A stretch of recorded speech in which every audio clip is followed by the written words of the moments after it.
Good morning, good morning, good morning. I'm so glad that everybody decided to stop by earlier and visit with me. As usual, my crazy phone loves to give me a hard time. So even when I try to I try to use my phone, it doesn't always want to act right. So here I am trying it again. Thank you guys for stopping by. Thank you so much for stopping by. Oh God, today was a long and beautiful day. I spent a big portion of my day with my kiddos. We went out and we just really enjoyed just how beautiful it is out there. The sun shining, nice, good 70-degree weather.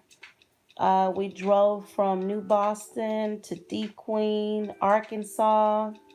I thought about going up into Oklahoma because the scenery was amazing. And I changed my mind because I realized I needed to go check on a few other things. Busy, busy, busy. Yeah. Brown dog, always busy, always busy.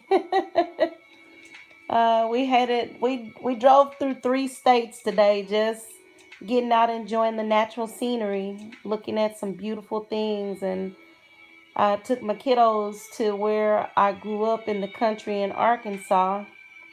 And then I decided, well, shoot, I'm already in Arkansas. I might as well go see mom and dad.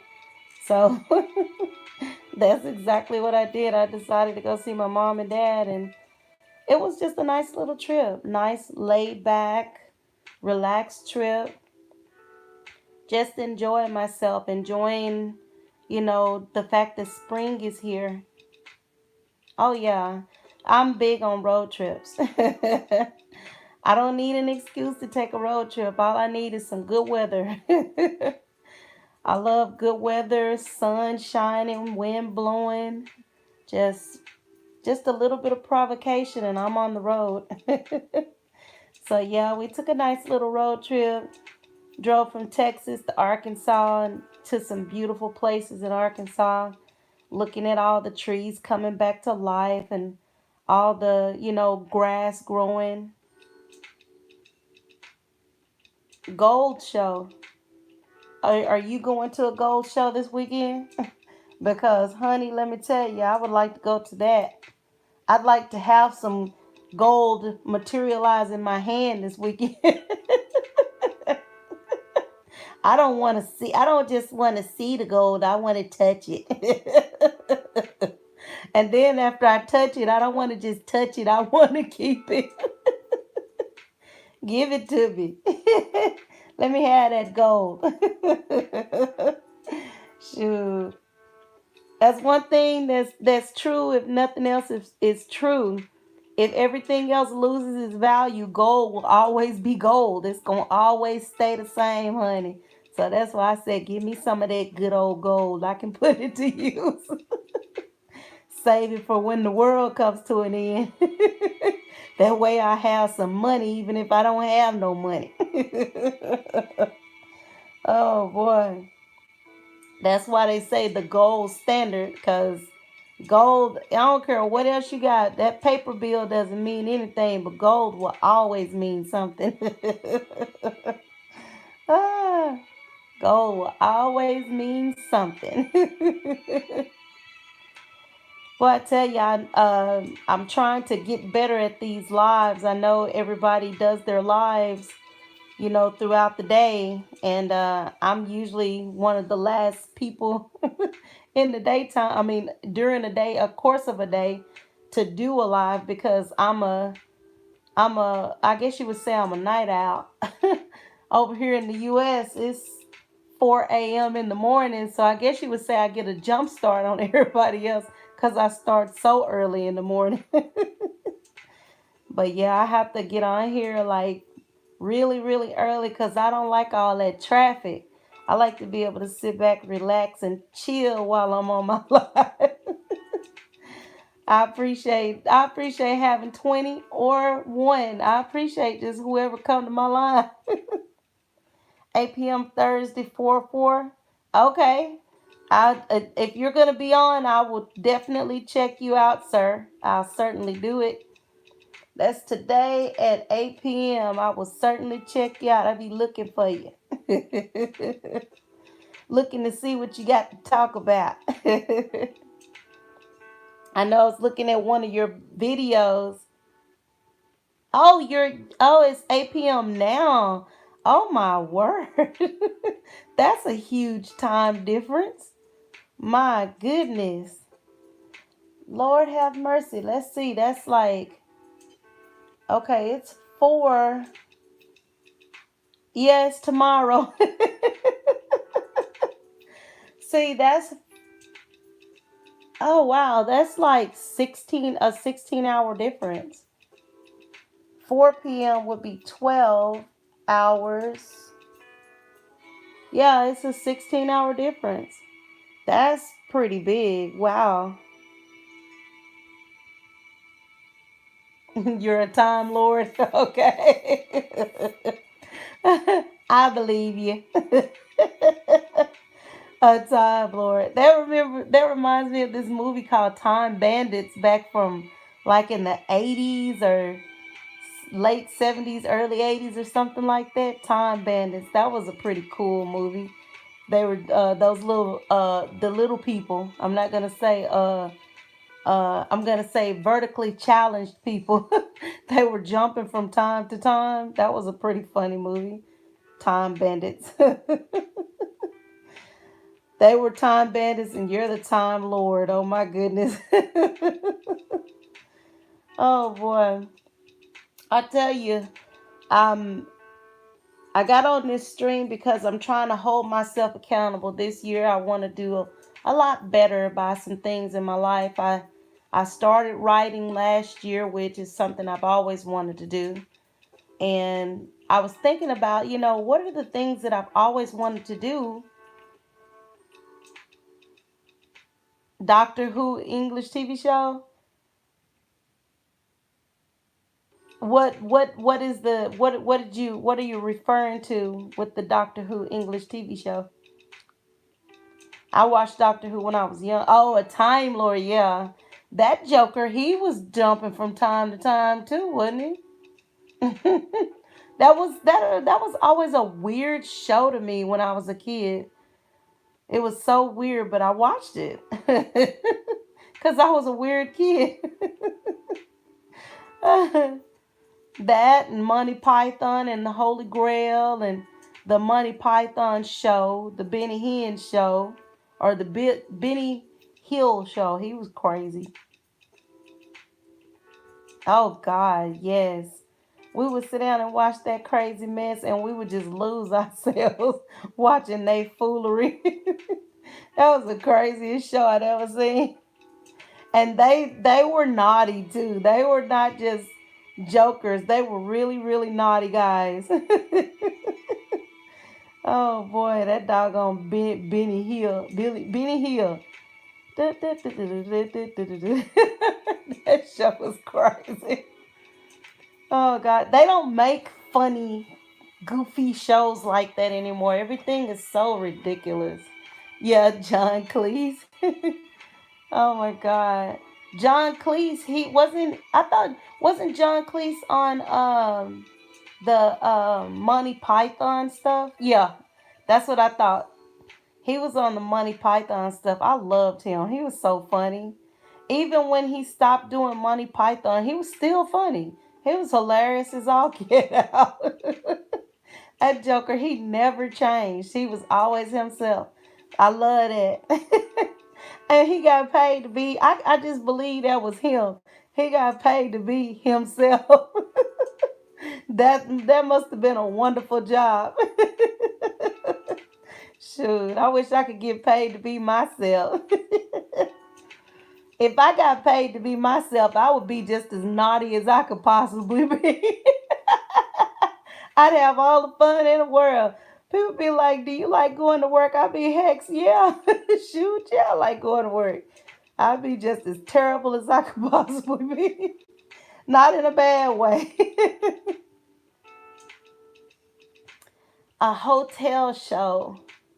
Oh, I think I remember a show, but I can't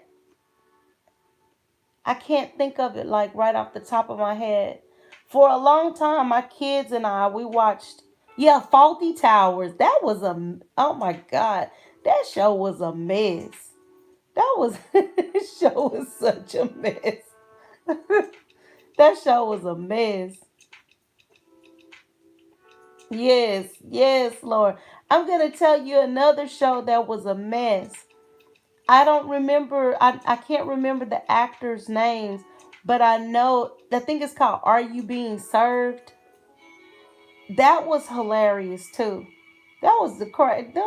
I don't know what it is about the Brits. Their sense of humor is just to die for. They have some funny, funny, funny ways. Their sense of humor is always quirky and naughty, and that's what makes it fun because they like are you being served, the one older guy that had the gray hair, he was always saying something off color and naughty. It was always off color and naughty. And he got away with it because he would say things that were like double entendres. So he would say something and it would be an innuendo. Hey, River, Finley River Kennels. Hey, my baby, Jeff. Guess who I got to talk to today, Mr. Jeff? I got to talk to my dad, and I told him all about you.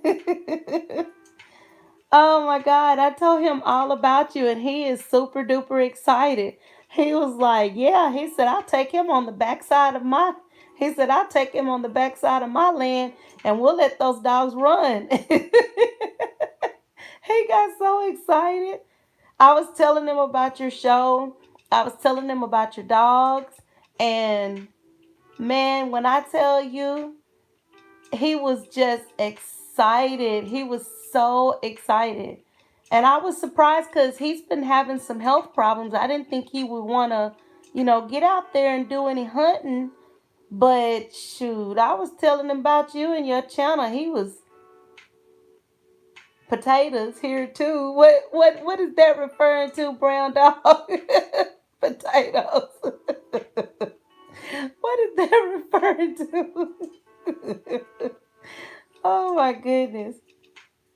Oh, your boy. You call him potatoes?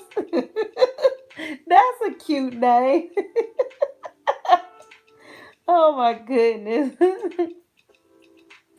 Jeff, I was telling my dad about you, your boys, and your cousin. And he was just, oh my God. Oh, y'all eating dinner. Okay, that's cool. Yeah, y'all, it's such a big time difference. That is so weird. I'm laying on the couch chilling. It's still too early to even think about eating. Oh my goodness. It's way too early to think about eating any food.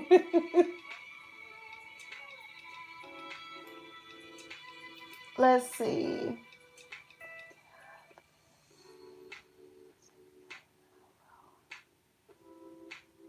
Oh yeah, next week is the Texas State champion.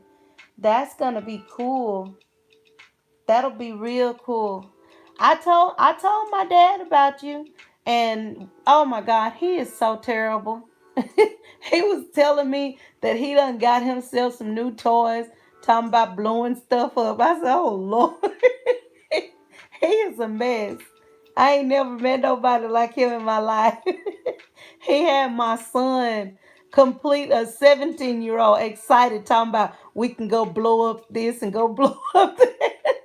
I'm like, oh my Lord Jesus. My dad is hilarious. He's a funny guy. He likes to have people. Okay. I don't know why you don't go to bed. I know you probably not too long ago got off work. You are terrible. You are absolutely terrible. You absolutely insist on staying up as late as you possibly can. Uh, Boy, I tell you. Yeah, I was talking to Brown Dog earlier. We went out today and we just drove around. And we drove from New Boston up into DeQueen, Arkansas, down over into Nashville, Arkansas, and then back over to Hope, Arkansas. And when we drove, we did all that driving. It was so, I mean, it was so beautiful. It was so beautiful out today. I mean, yesterday. Oh man, you have no idea. If you go out there and hang out with him, you won't want to go home. He's just one of those fellas. He's got all kinds of fun toys out there in the country. He's got all kinds of fun toys. That man, he loves to hunt. He was talking about bow hunting. I'm thinking to myself, now I know good and doggone well. You just recently had some problems with your back. What do you mean, bow hunting? He still thinks he's a young man. That's what it is. He thinks he's a youngster, so he wants to get out and do what the youngsters are doing. He's hilarious though. He's good fun. If you go down there, you'll have to take your boys and your cousin if you can, honey, because y'all gonna have a good time. I'm gonna tell you that right now. Y'all will have a good time. My Yes, honey, I'm telling you. Cause really and truthfully, he's just a good old boy. Just love to get out there in them woods and play around and go fishing and go hunting and do all kinds of fun stuff. He's a good guy though. He's a really good guy. And now he's been at home. He had retired. He had some problems with his back. So he retired. And so I'm pretty sure he gets tired of being at that house all the time. He's so used to working and doing stuff, so when he gets visitors down to the house, oh Lord, he just shows out. He gets out there in them woods and just gets to show it out. He'll be paying for it the next day, but he gonna have fun as long as he can. I was telling him about the one night when y'all were going through water and everything else, trying to keep up with the dogs. He was just like, yeah. He said that's the only thing about hunting with dogs. If they have to swim, you gotta swim.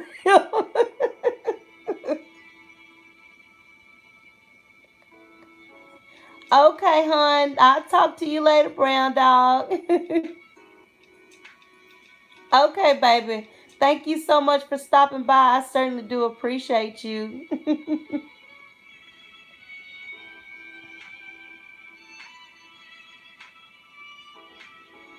You have a good one, sweetheart. Thank you.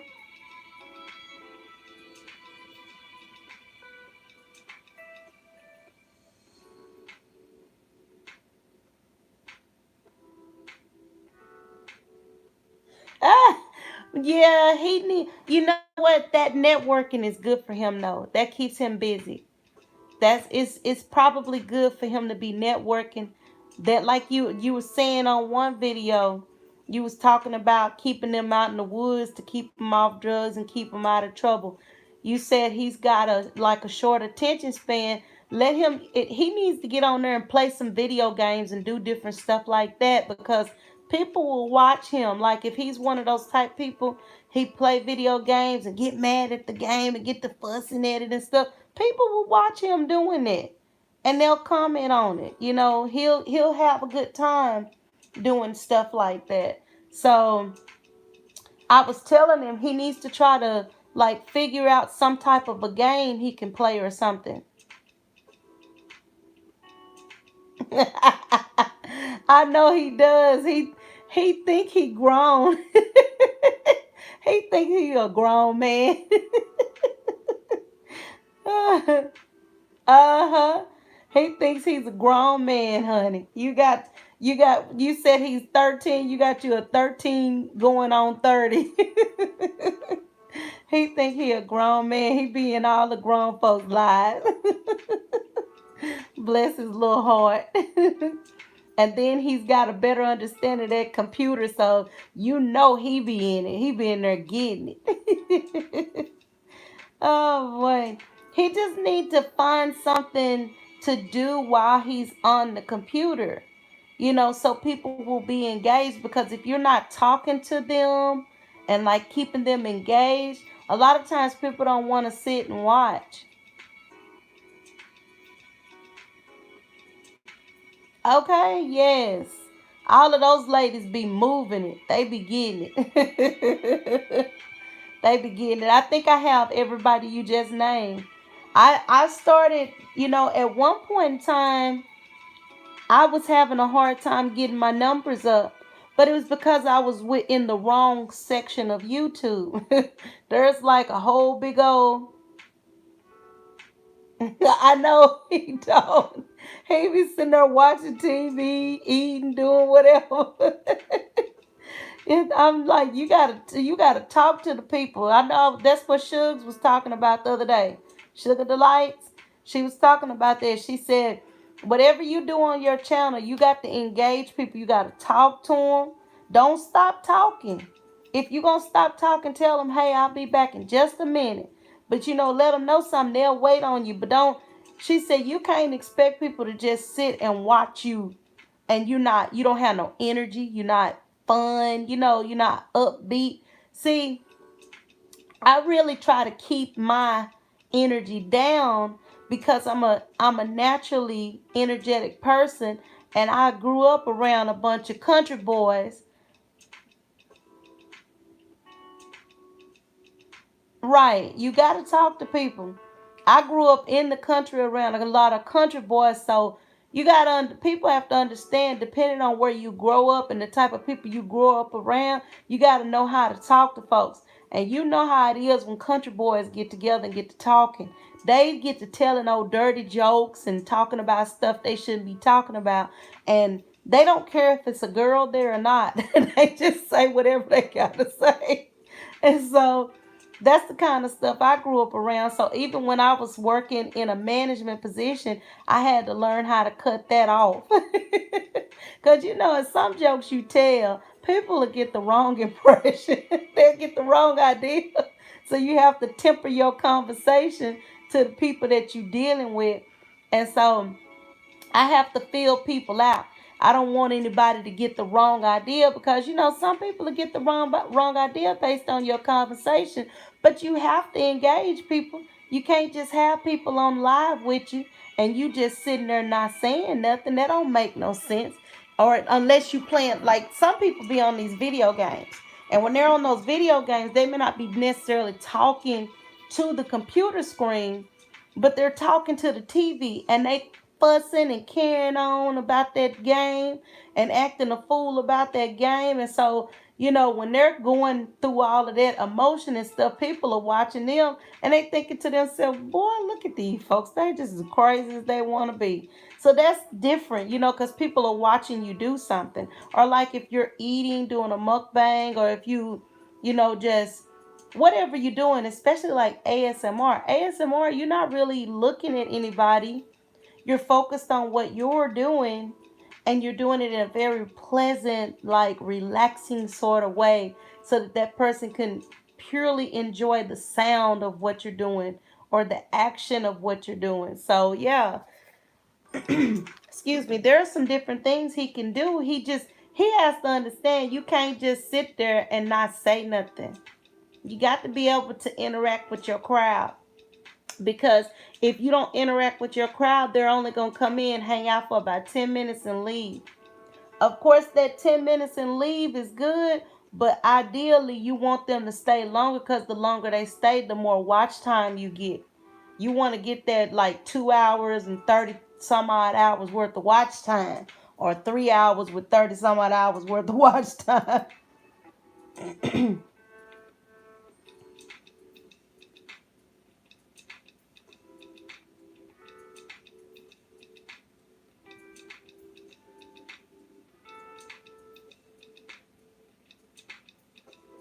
Yeah, because, and I'm reading your comments on my laptop.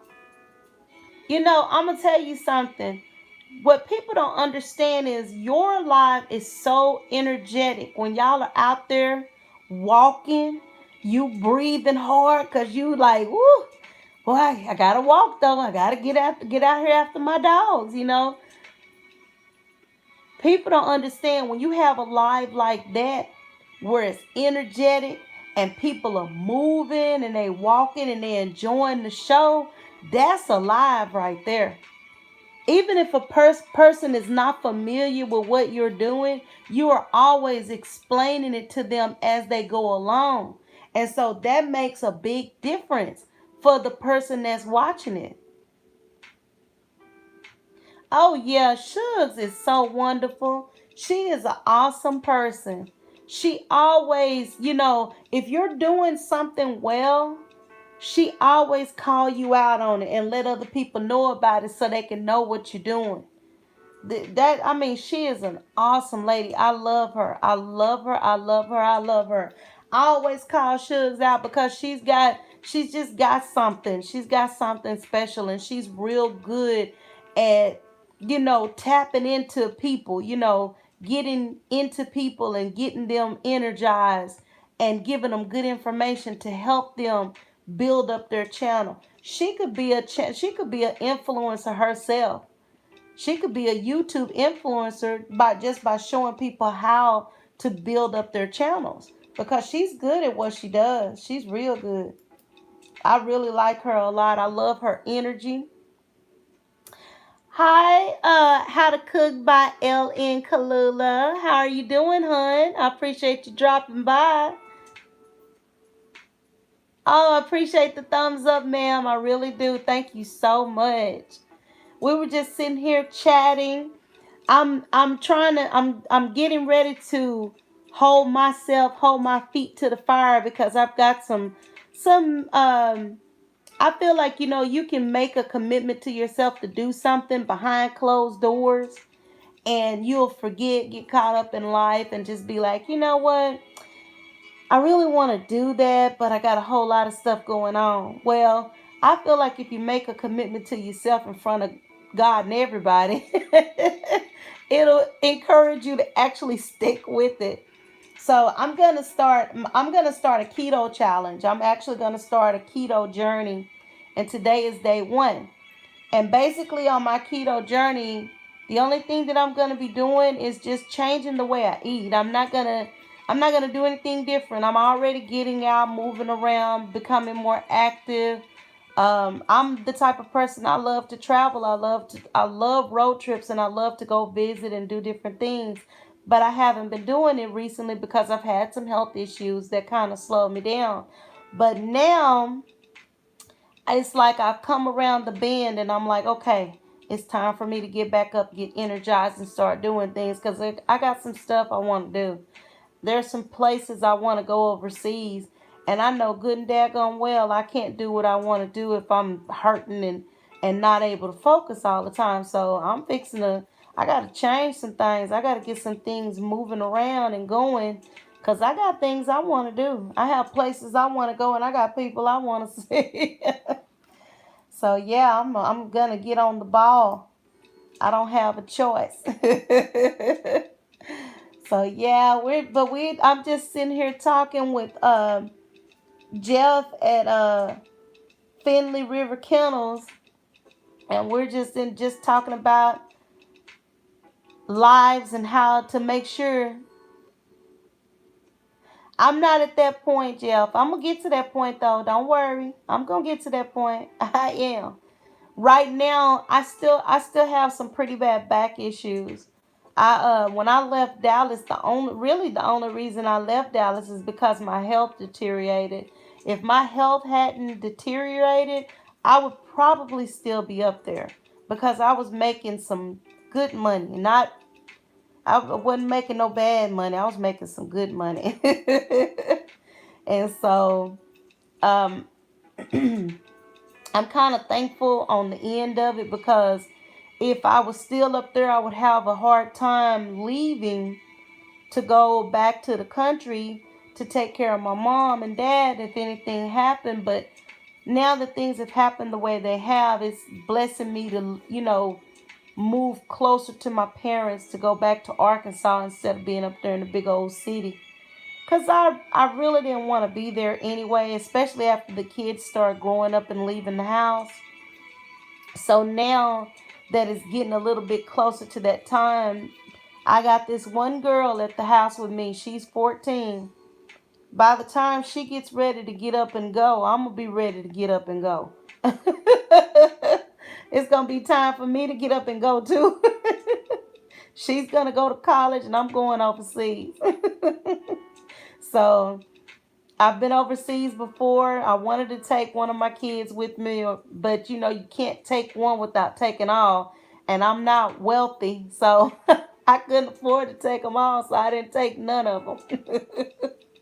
But yeah, once I get myself situated, I got plans to go overseas. I have some stuff I need to do, honey. I can't just be stuck in the US my whole life.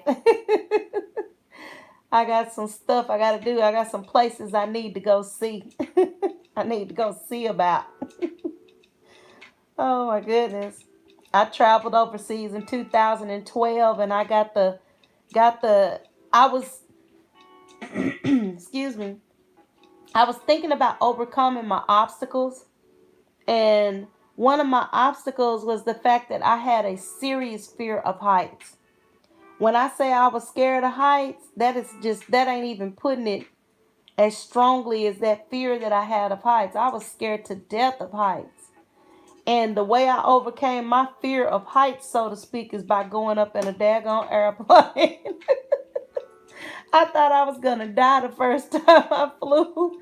I was just like, Lord, please, if you'll just please let me get out of this plane, I promise I'll straighten up. And so when he let me get out that plane, I straightened up. But I was glad that I went up in that airplane because I grew to love flying. Now I've had some fears recently because when I start having problems with my back and my neck and my legs, I started having problems with my nerves. It just made me fearful because I haven't ever just been this, in such a bind, so to speak. Mm.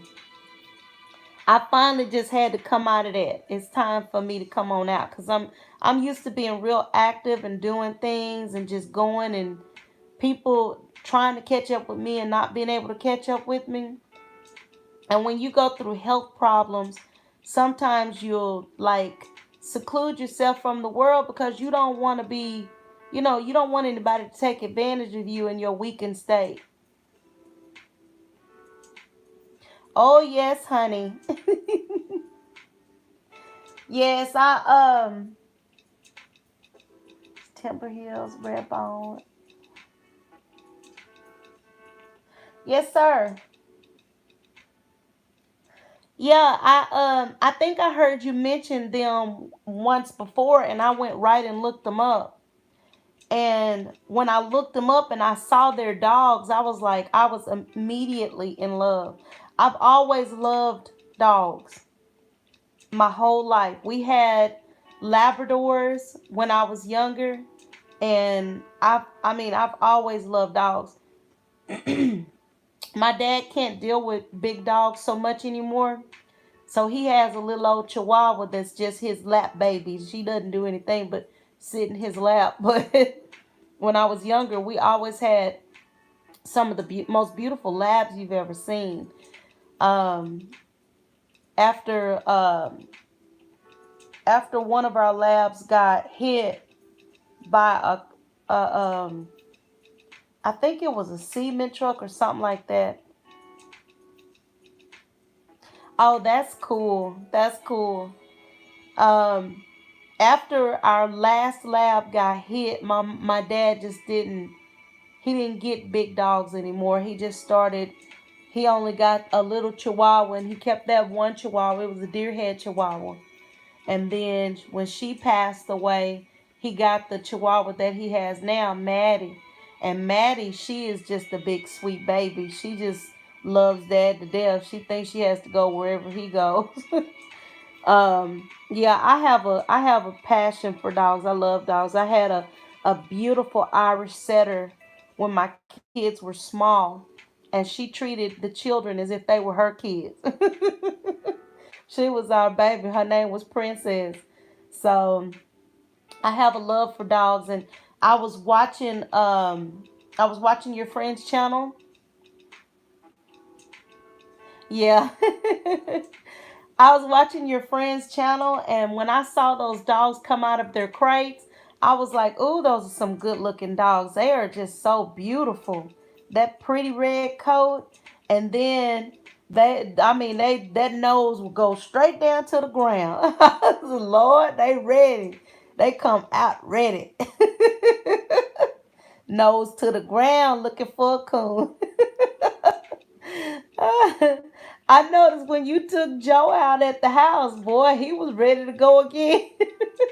I thought he was tired. That joker wasn't tired. He was tired of being in that crate. I bet you if he had smelled a coon come across that yard, he would have took off.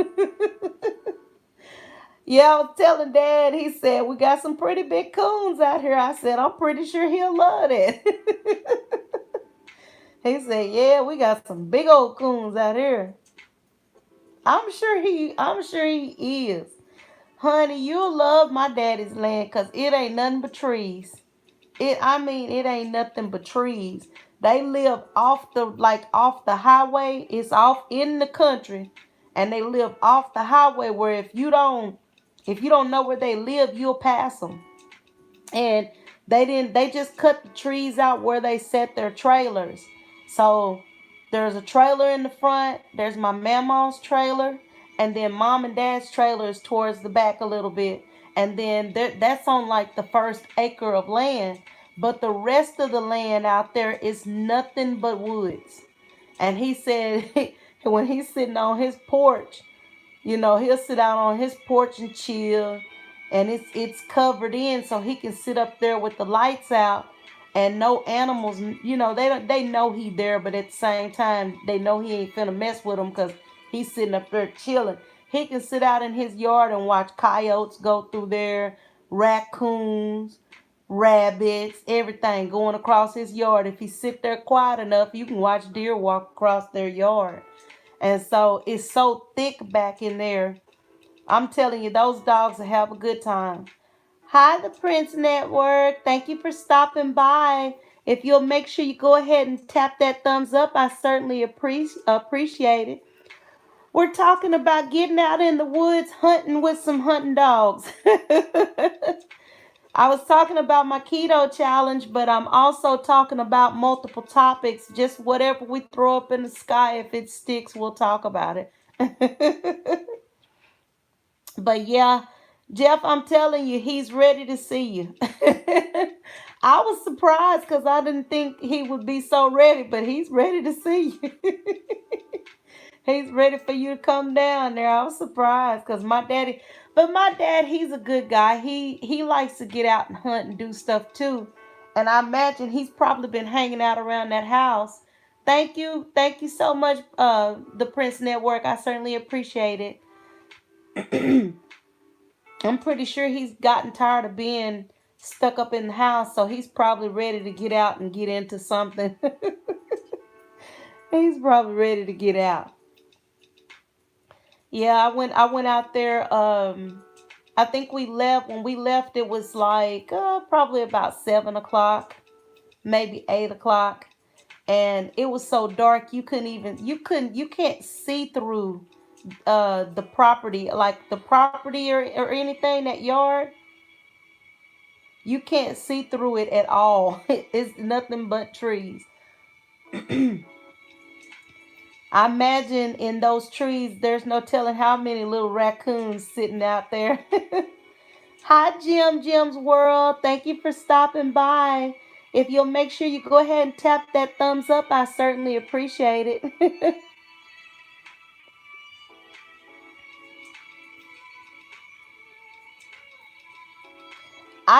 I can imagine. Thank you so much, hon. I certainly do appreciate you. One thing I can say, I can imagine if you go down there, you'll probably want to go back, and Dad will probably want you to come back because I'm pretty sure he's seen some of those bandits running around out there. You know they get into everything.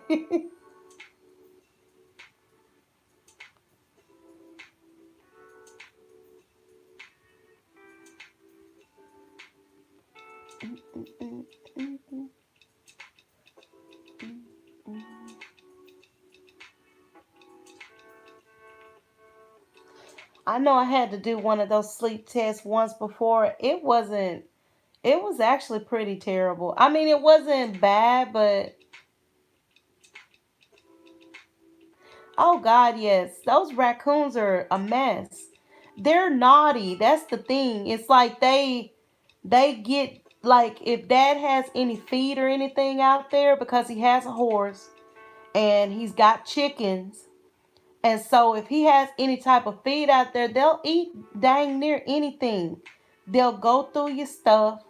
If there's any cat food or anything like out on the porch, the big bags that they have, or like any puppy food or anything like that, they'll tear into that. They'll eat that. You can't put any food in the trash cans because they'll try to get that. Raccoons are very, very destructive. They go through your property and they just get to messing with stuff.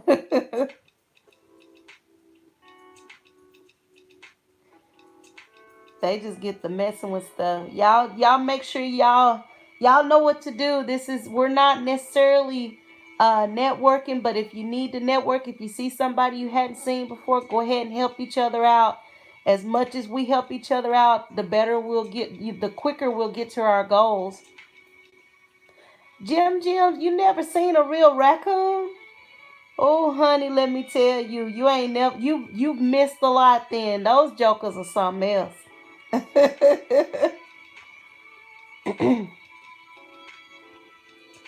When I tell you those jokers are something else, they look like little bandits. Oh wow. That's something you gotta see.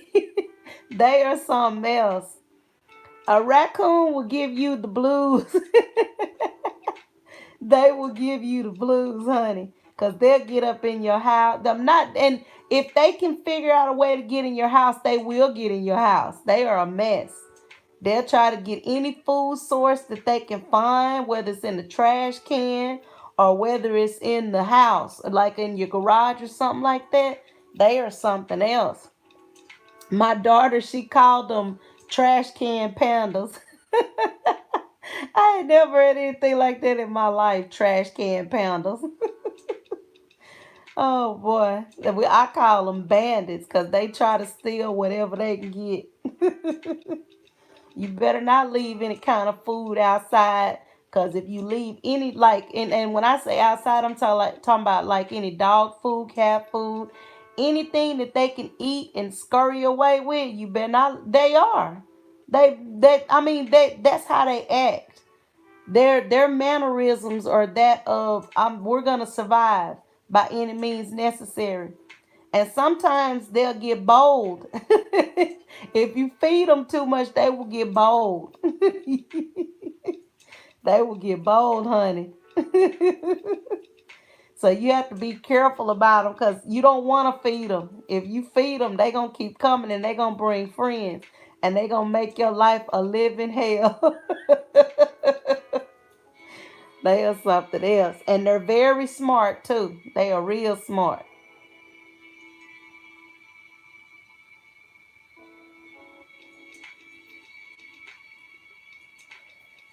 Oh boy, I tell you, this has been a wonderful day. I'm so thankful. I'm grateful for everybody that come in and give me a little bit of your time. I certainly do appreciate you.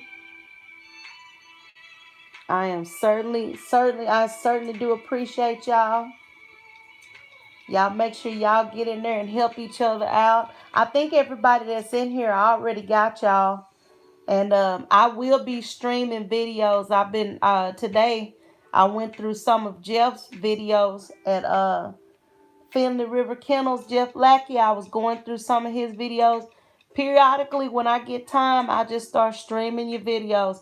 One thing I need to recommend to everybody, if you can, go ahead and put your videos, not other people's videos with yours, but only your videos in a playlist.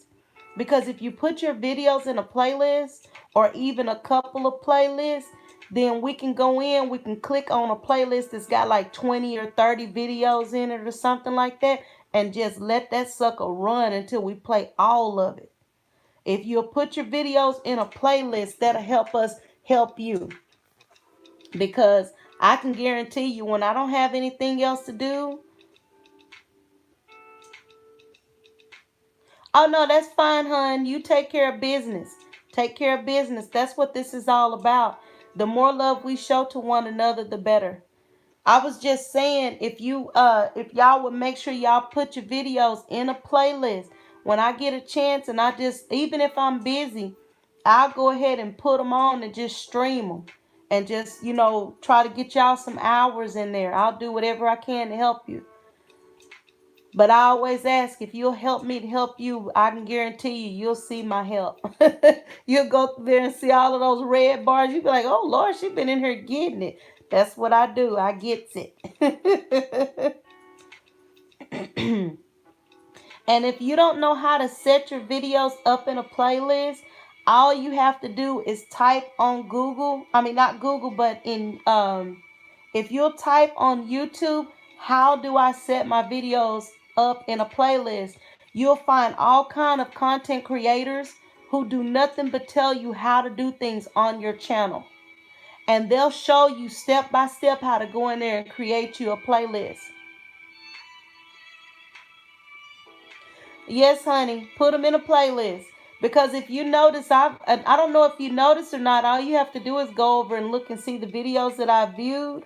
And I can guarantee you, well, I don't necessarily have my like videos public because I like a lot of other content. Some of the content that I like is for other stuff that has nothing to do with this. It has a lot to do with writing and stuff like that. But if you'll see any video that I visit, I go ahead and I leave a comment on it. I leave a comment on it as soon as I visit it. I don't believe in going in there and looking at your videos and not leaving comments, because it actually helps your videos to be recommended in the YouTube analytics. So the more comments, the more interaction you get from people, the more YouTube will recommend your videos. So whenever someone goes through and views your videos, they need to be leaving some, you ain't got to leave a long comment, but you want to leave more than 2 or 3 words. You want to leave like a sentence, because that lets YouTube know that your video is getting, picked up by a lot of people and they're enjoying your videos. Or they may not like it, but at least they're leaving a comment, so that interaction encourages them to put your videos on people's recommended list. And when they start putting your videos on people's recommended list, more people will watch your videos. I don't have anywhere near as many videos as some people do, but my videos get recommended a lot because whenever somebody leaves a comment on my video, I immediately go back and comment to them. They'll comment to me, I comment back to them. And as long as they keep talking, I keep talking to them. And so there's a lot of interaction building up with my comments. So you guys, that I'm telling you, that's the key to getting views. And excuse me, sometimes you get views and you get people to subscribe to your channel just based on a video that was recommended to them by YouTube. Exactly. You want to start watching it. Go ahead and watch, about a minute or two of it. And then after you watch some of it, leave a comment, drop a comment down there based on what you've watched. And then go ahead and click that thumbs up and then click that red. You want to make sure that you do it the right way, because if you do it the right way, it'll stick. If you don't do it the right way, YouTube is not going to give you very much credit. And like if you first go onto someone's channel and you don't put a little time into leaving, watching some of that video, I try to pick videos that are anywhere between 3 and 5 minutes so I can go ahead and watch at least one, leave a good comment, and then leave a like, and then go ahead and smash that red. I try to do that in that order because I don't want to go in, get subscribed to someone, and then they come and leave me a comment, and then I look up in the morning, that person is gone. That really hurts because I genuinely watch their videos, and I'm gonna go back and watch more videos. I'm not one of those people who will just get you on my queue and not take care of you. I don't believe in that. If I go in and I comment on your videos, that means I'm coming back.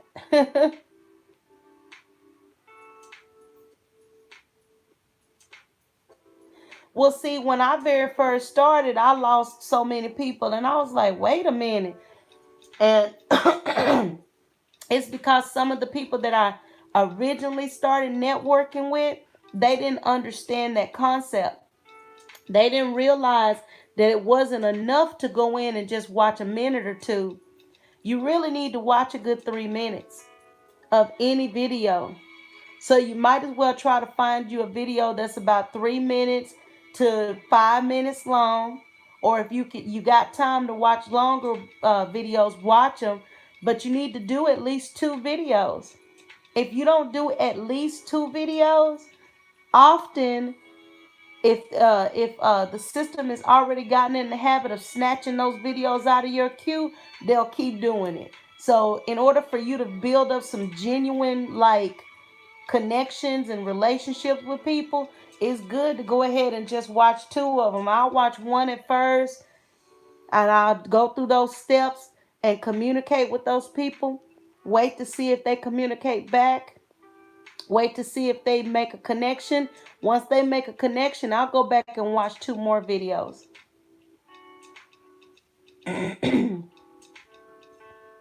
Oh yeah, I actually go through on the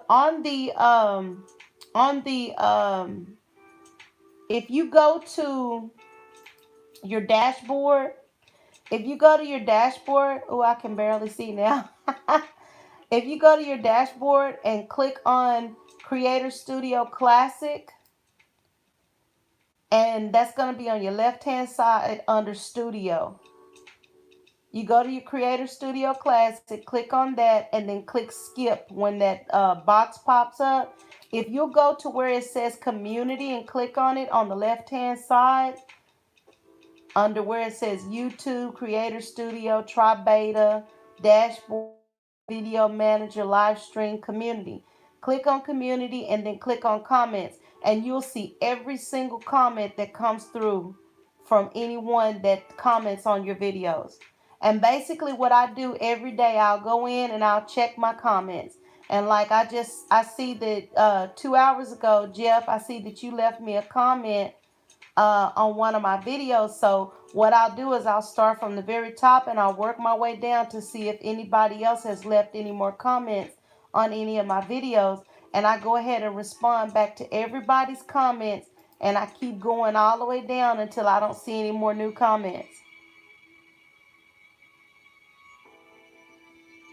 Yeah, honey, it'll make it a lot easier for you to keep up with a lot of what's going on, because see, I create different types of videos, and because I create different types of videos, like those expose type videos that I create, you would be surprised at the type of comments I get back. I get people cussing me out sometimes. I get people cussing me out. They be ready to fight me. And I respond to them too. I try not to say anything ugly to them. When I first started, I would get them told off because I feel like, look, I tell them on my videos, I don't care about you coming over here leaving your comments. I welcome your comments, but you're not going to come over here and disrespect anybody. As long as you're not being disrespectful, you and your comments are welcome. I did an expose type video on someone, and she came to my video, She commented on it, and I was every kind of bee in the world. She cussed me two sides of Sunday. I just politely deleted her and her comment and blocked her because I'm not gonna do that. You're not gonna come over. It's like going to somebody's house. You're not gonna come to my house and cuss me out. I can take a lot of things, but I ain't gonna take no cussings. I ain't taking no cussings. I don't care what nobody say. I might take the occasional spanking if I need one, but I ain't taking no cussing. And I ain't taking too many spankings. I'm just not gonna do it. I done made up my mind. I got too old for that. But yeah, I try my best to be fair to people because everybody's opinions are different. People think differently. Some people think one way, people think differently, and so I'm not gonna act the fool with folks, but you're not gonna come over here acting a fool with me either. Because I can give just as good as I get. All right now, Jeff, don't you start that. Don't you start. I'm gonna tell your wife on you. You better behave yourself. I'm gonna tell it. I'm gonna tell everything I know. I'm gonna tell everything I know, so you better behave yourself, sir. Oh boy, you better be glad I done got older and wiser.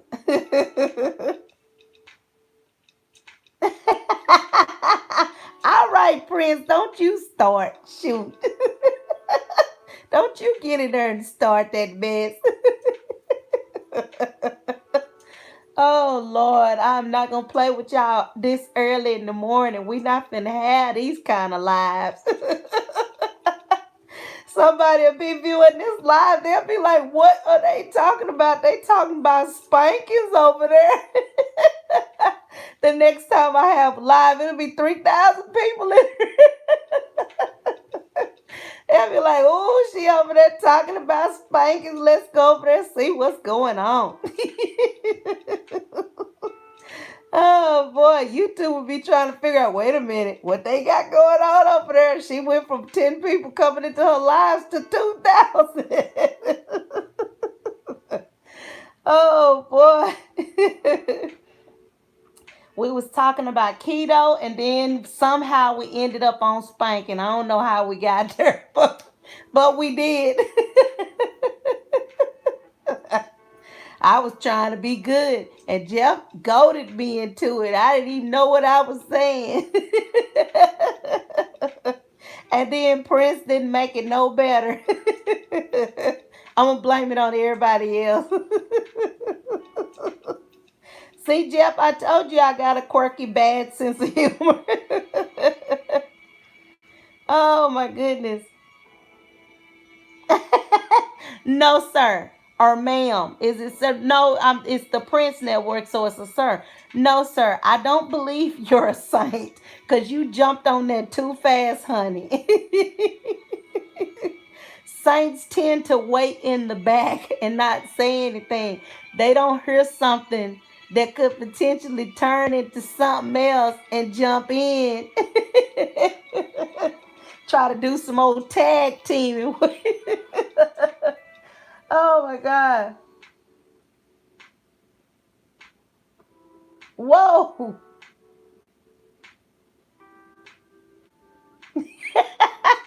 Grinding in the bed. Oh my God. Oh Lord. You know what, Jeff? I'm not even finna go there, honey. I'm not even gonna go there. I don't want to get kicked off of YouTube for saying the wrong thing. I interrupted your praying. Oh Lord, please forgive me. I'll go to hell. This man was praying for his soul and she started talking about spankings. And he forgot all about the prayer. Oh Lord, y'all a mess, honey. Y'all a mess. Oh Lord, help us all. Help us, please. Y'all, you know what? I'm fixing to stop this right now because I know how I am. I don't know about the two of you, but I know how I am. I know I get in trouble, so I ain't even finna go down this road. Boy, we'll have a million people over here in this live if I get to acting a real fool. Ah, YouTube will ban me. They'll be like, oh Lord, no, you can't have another channel. Oh my God. Yes, sir. Oh Lord. They'll ban me to the point that I won't even be able to click on YouTube. No, no, you can't. But I didn't do anything. Yes, you did, and you know you did. So stop playing. Stop it. Don't even play. Oh God. Okay. Come get your spanking on. All right, Prince. Don't make me do it now. They'll be wondering what in the world do they got going on over here. Oh boy. Come and share your spanking stories. You know what? I don't even like that. I don't even like that. Anything that starts with come and then spanking, no. We're not even gonna go there. That is show fire trouble right there. Oh my goodness. Oh Lord, I got why in the world I end up with these two dirty minds in my life? I'm trying to be good. Don't y'all understand that? Lord have mercy. Oh man, come share your spanking stories with us. Boy, that'll be alive and a half. That'll be alive in capital letters and all red bold print.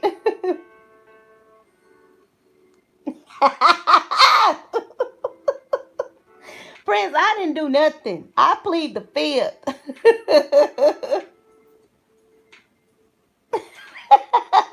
Okay, exactly. Hey,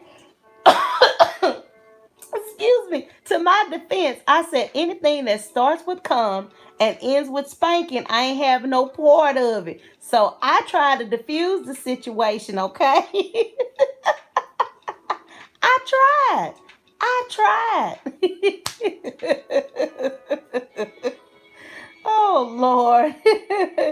Boy, y'all terrible. Y'all just ooh, Jesus, y'all just terrible. It don't even make no sense to be like that first thing in the morning. Just bad. Two little troublemakers. I'm sure you don't, Prince. I'm sure you don't.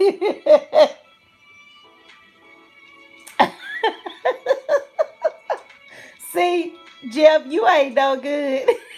You ain't no good. Oh my God. Prince said he don't know what's going on. He said that's his story and he's sticking to it. He said, I plead the fifth. I don't even know how I got pulled into this. Oh Lord. Oh my goodness. Let me pray, Lord. Please forgive me. Please forgive me for allowing myself to be pulled into this mess with these men folk. Lord, please forgive me. I had no plans on going in that direction. See, it was the devil's fault. He made me do it.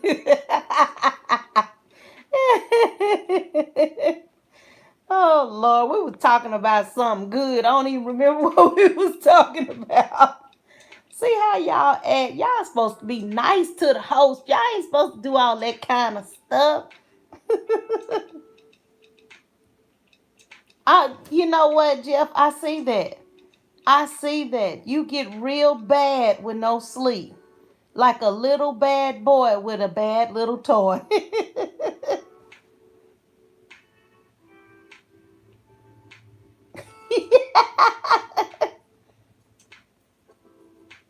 Yeah, you making me laugh. Yes, you are.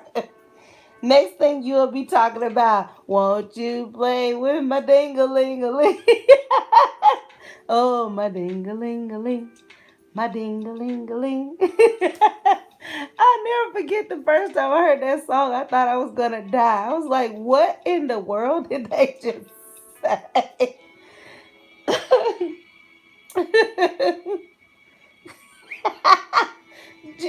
Prince, did you just see that? Oh God. I know. My dad is the world's worst because he would play it and we would sit there with our eyes big as saucers because we're like, he just said dingling. It's, yeah, you've never heard that song before. Oh, my ding-a-ling-a-ling, my ding-a-ling-a-ling. Won't you play with my ding-a-ling-a-ling? It's so stupid. It's simple. He's talking about a bell or something like that, but he calls it his ding-a-ling. Oh my God, it's terrible.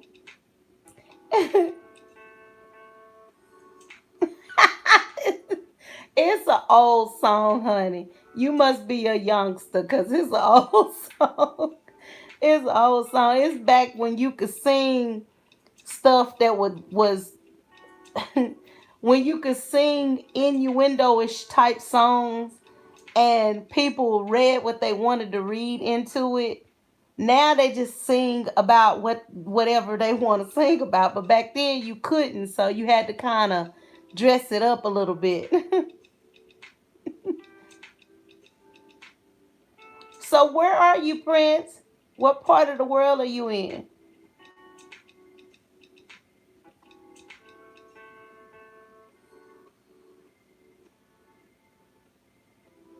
Yeah, that's why I said he must be a youngster. Oh, you in Canada. Oh, yeah, it's been pretty nice down here too, honey. It's been very nice down here. It was beautiful yesterday. Nice, beautiful day in the 70s. Oh man, it's time to get out and go do stuff. I love days like that. That's perfect weather to do pretty much anything. Go fish, go barbecue. That's perfect barbecuing weather. He's one of our northern brothers. Yes, yes, yes. Oh, you a baby. You a sweet little baby. Jeff, we're gonna have to make sure we cater our conversation for the younger folk. We can't be misbehaving and leading them down the bad path, okay? We have to be careful, behave ourselves, and act like the adults that we are. We don't want to corrupt young minds. We're supposed to empower them to do good things. Lord have mercy. He's a sweet little babe. Lordy, lordy.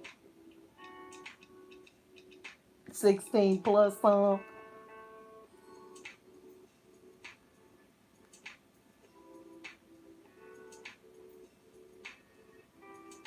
Oh, wow. Jesus. I'm pretty sure on an episode of Fresh Prince, he probably sung that song. You know what, Jeff? I'm not even finna say nothing. I believe you, honey. I really do. I believe you are a child at heart. I believe that. Yes. That's the reason why you up in the wee hours of the morning when you need to be sleeping. Because you still trying to hang on, do stuff. Oh boy. I actually find this part of the day from I would say about 1 a.m. to 7 a.m. in the morning to be my time, to just chill because during the rest of the part of the day, everybody is hustling so hard. There's no time to laugh and really just enjoy yourself Just that's just been my experience. Everybody's grinding, grinding, grinding. You know what? That's right. You have only one life and you got to laugh because, honey, let me tell you something. If you stressed out all the time, you ain't gonna be here long. I told my kids, I love you guys truly, but y'all not gonna kill me. I am not gonna be stressed out with all of this mommy stuff. I've given you everything you need to live good lives in this world. Hopefully you'll take what I taught you and showed you and you'll go out there and you'll do what you got to do with it, honey. I'll be thinking about you and I'll be worried for you and I'll be praying for you, but I'm not gonna kill myself over grown folks who want to do what they want to do. So I laugh all the time. I try to laugh and try to find the joy in life because we only got one, and once you close your eyes and they throw dirt on you, there's no coming. We're not even finna do that. Not yet. I got too much stuff. I gotta go to Canada. I was supposed to go to Canada in 2009 and didn't go because my husband at the time, he didn't want me to go. I'm still mad about that. I bought a whole wardrobe. I was gonna go to Ontario. I had some friends up there and they invited me for my birthday. I was gonna go up there and play in the snow. Shoot. My husband was like, "No, you're not. No, you're not going up there." I'm like, "Why not? Shoot, I'm gonna go up there with these Frenchies and have fun." I didn't get to go. I'm still not happy about that. So I have that's on my bucket list. I gotta go to Canada. You know what? I want to go. My daughter said she wanted to go too. I mean, it's just I like to travel. I've already been to Nigeria. I've traveled to Germany. Um, I've traveled to 29 of the 50 states. I like to travel. I love to see new things.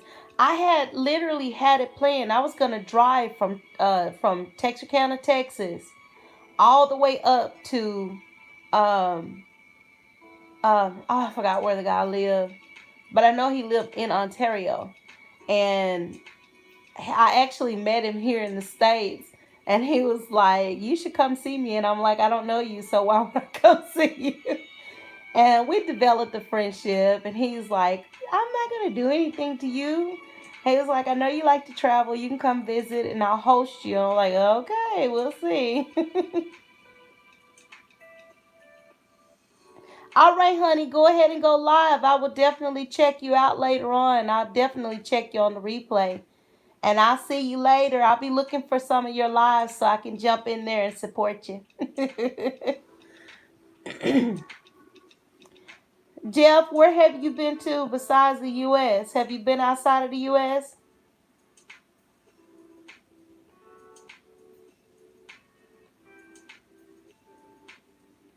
You're welcome, Prince. Thank you. I appreciate you.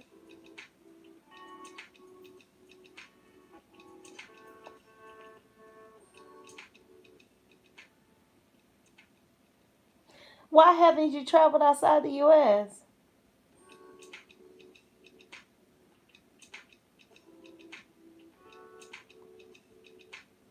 Are you afraid to fly?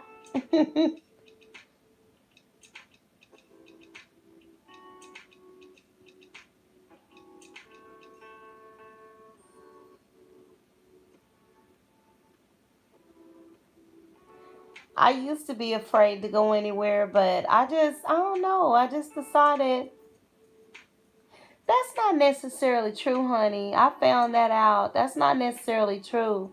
A lot of the stuff that we see on the news, it's to just keep us frightened. Because often when we go overseas, those people are like so excited to meet us. They're like, "Oh my God," Of course, there are. If you go to the uh, ustravel.org, I think it is. it'll tell you the places in the world that are not necessarily the best place for you to go. But whenever, even when I travel here in the United States, I check to see about the statistics of the area that I'm traveling to. That way I know where to go, and I know where not to go, because I'm a naturally friendly person. And some of these places here in the United States, you've got some really shady people, some real bad people. See there, I want to go to the Philippines. And I've Lord Jesus, here I go again. When I lived in Irving, I met someone from Tibet, and he was trying his best to get me to go visit Tibet with him. I'm like, dude, I don't know you. I don't know anything about you.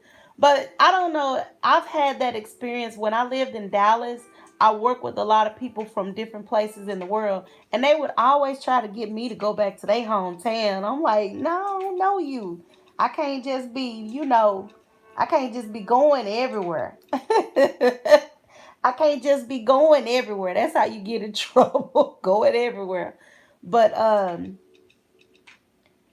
my family members, they were always the type like, girl, you better not do this, you better not do that. Somebody might kidnap you. They might do this, they might do that. When I went to Nigeria, honey, they thought I was some type of superstar.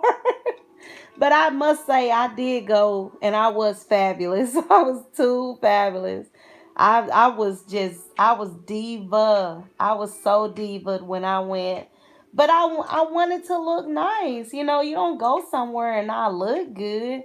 Heck, I found I was looking too good. Them people thought I was rich. I ain't rich. I just know how to save my money and do what I want to do. They were so humble and so sweet to me. They love people from other countries. They love us. I wanted to go to the Philippines. I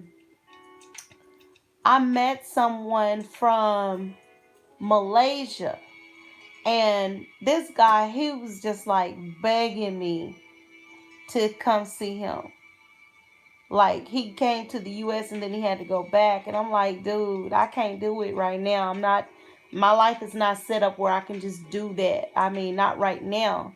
And so, but I've always wanted to go to those tropical islands. I actually wanted to go and stay for about a year so I can write. Because whenever I go to different places, it gives me energy. That's actually the reason why I took the trip that I took yesterday. Because when I get out and I get in the sun and I feel the breeze on my skin and I smell the grass and I see that new green, it just does something to my spirit. It just really recharges my spirit. And even the kids, they were like, man, I feel so rejuvenated. It's something about being in nature, because I'm an earth person. When I'm out in nature, I just feel recharged. And so I love the idea of going to those tropical islands, because those places are so beautiful, and those people are so humble. When you come to their island, they want to cater to you.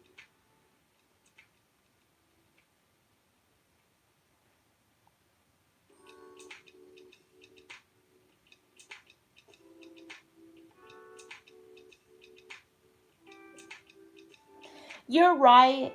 That's true. And it's pretty sad, because unfortunately,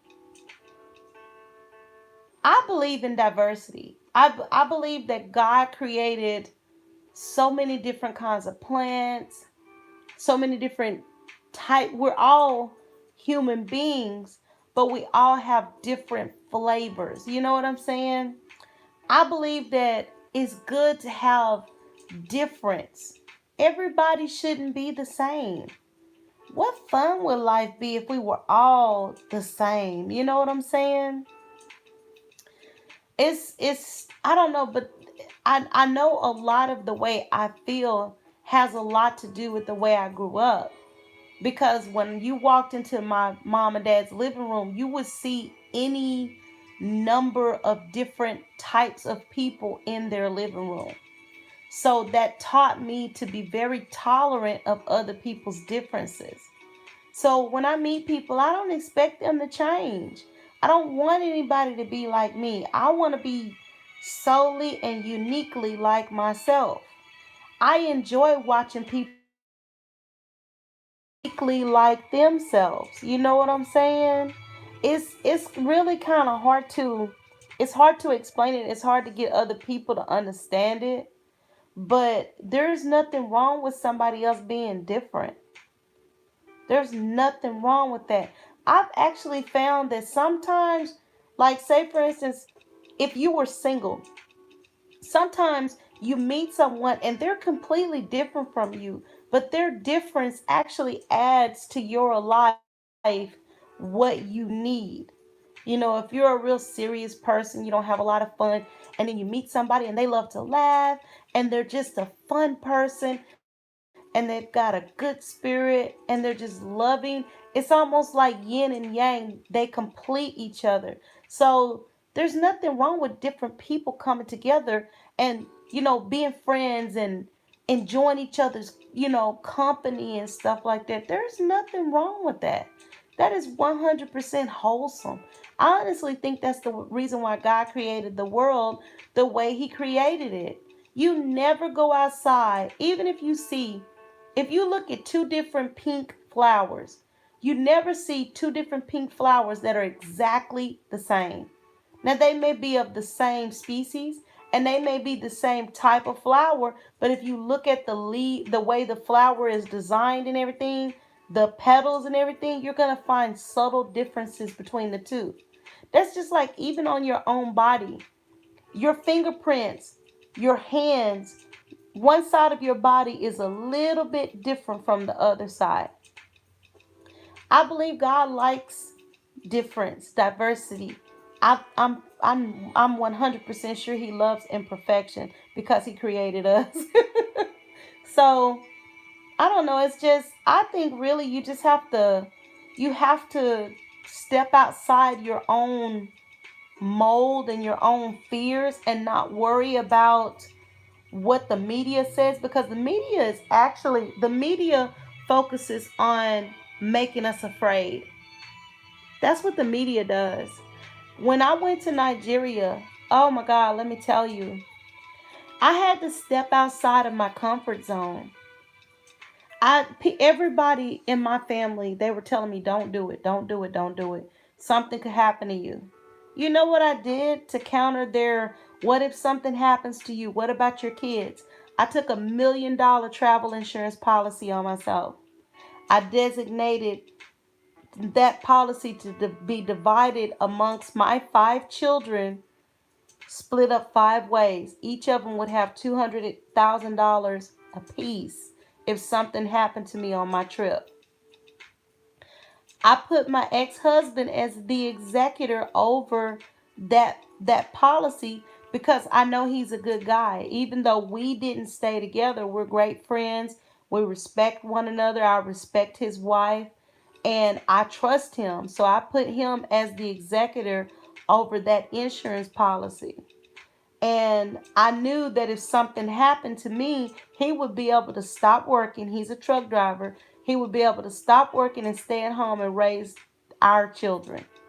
So that was my answer to everybody else's fears. You're not going to put me in a box. I don't want to leave this earth and think to myself before I leave, man, I should have done this.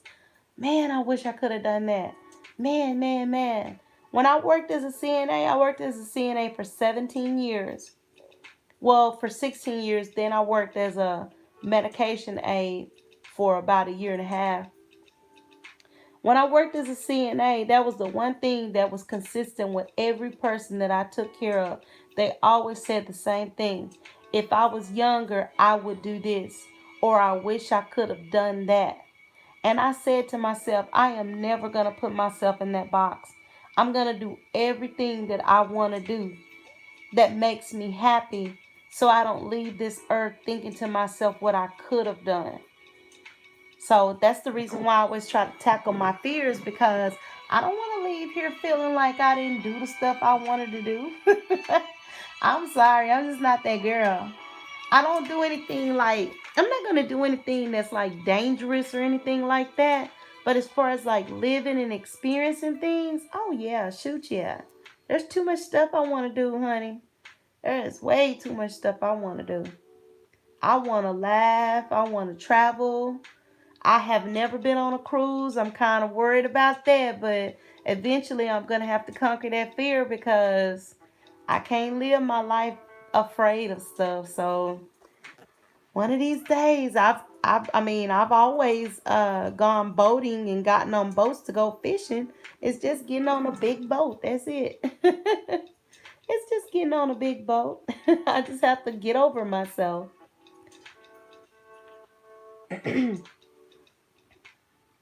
Besides, when if you ever go to the Philippines, you'll find something in the Philippines that's so beautiful it's gonna make you want to go somewhere else. People getting sick on cruises. Yeah, but there are so many different cruises that you can choose from. There are a gang of different cruise lines you can choose from. Cruises are like the big thing. I know a lot of people who go on cruises and they have a blast. They go to like Puerto Rico, they go to the island. Excuse me. Cruises are the thing. I'll have to go on at least one because I got to be able to say I did it. I did it my way. I'm always going to do it my way. That's my life. I have to like, I mean, if you think about it in life, there are so many different things that you really can't do that you might want to do, but you really just can't because it's not going to happen. It's impractical or it's just not feasible. It can't happen. But there are so many things that you can do. It's just a matter of choice. On the love boat, you are such a mess. On the love boat. I remember we used to watch that show every night too. Well, when it, the nights that it came on, the love boat. That was back during Dallas and Dynasty and all those that different mess. Boy, that's when TV was TV. It was fun to watch TV back then.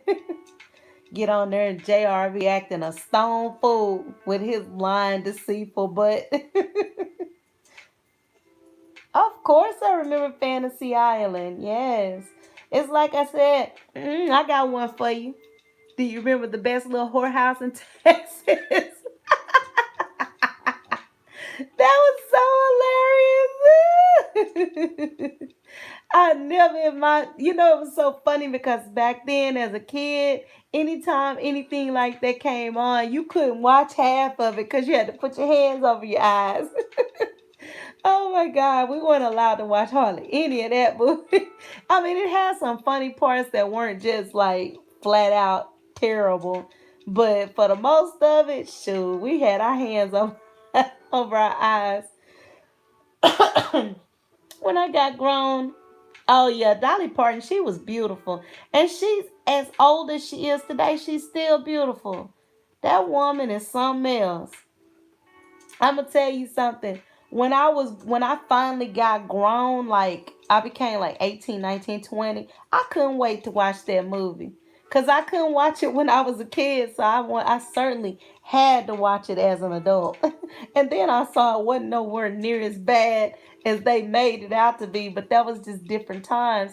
You weren't allowed to watch stuff like that, or at least we weren't. The best little. Oh my God, that was such a funny movie. That was a funny movie. There were a lot of we were big on Smokey and the Bandit too because they sung that song and it talked about going through Texarkana.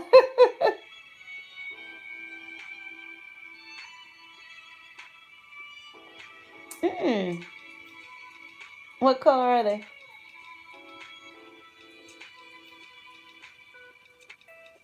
You better not come with some mess.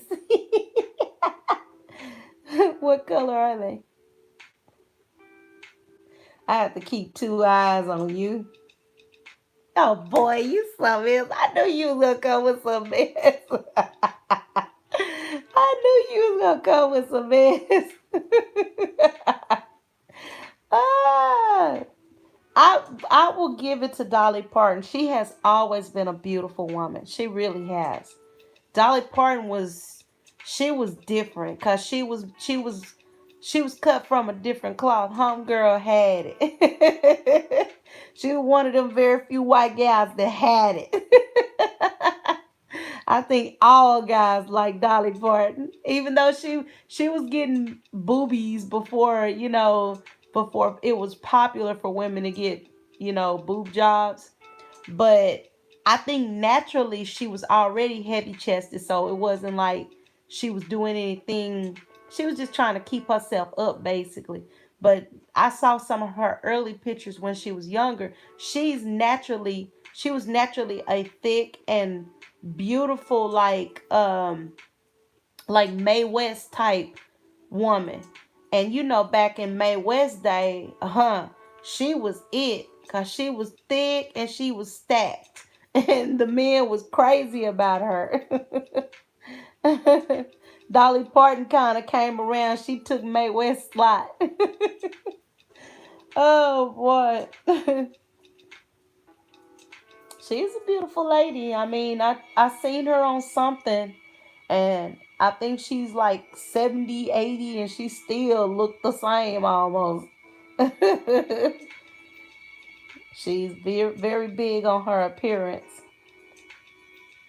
I'm gonna tell you who I just adored when I was younger. Loretta Lynn. I love to hear Loretta Lynn. I love to hear Patsy Cline singing. Those two ladies, they just stole my heart. I don't know why. I just love them so much. And then when I saw the Loretta Lynn story, I understood why her songs were so country, but they were soulful. It's because she lived a rough life. She lived a rough life. I haven't seen him lately. I tell you who I have seen with his his crazy self, Willie Nelson. That joker, he's like the pot smoking godfather. Dang near every rapper in the world knows him. Cause he was smoking weed before weed became legal. And he did not back down from the fact that he did it either. He just didn't. That was just who he was. And he's gotten older and he doesn't look too bad for his age. And he's a cool dude. He is a cool dude. My dad met him. He is a cool, cool dude. He's just as cool and laid back as you would imagine him to be. He don't care. He's like, I'm chill.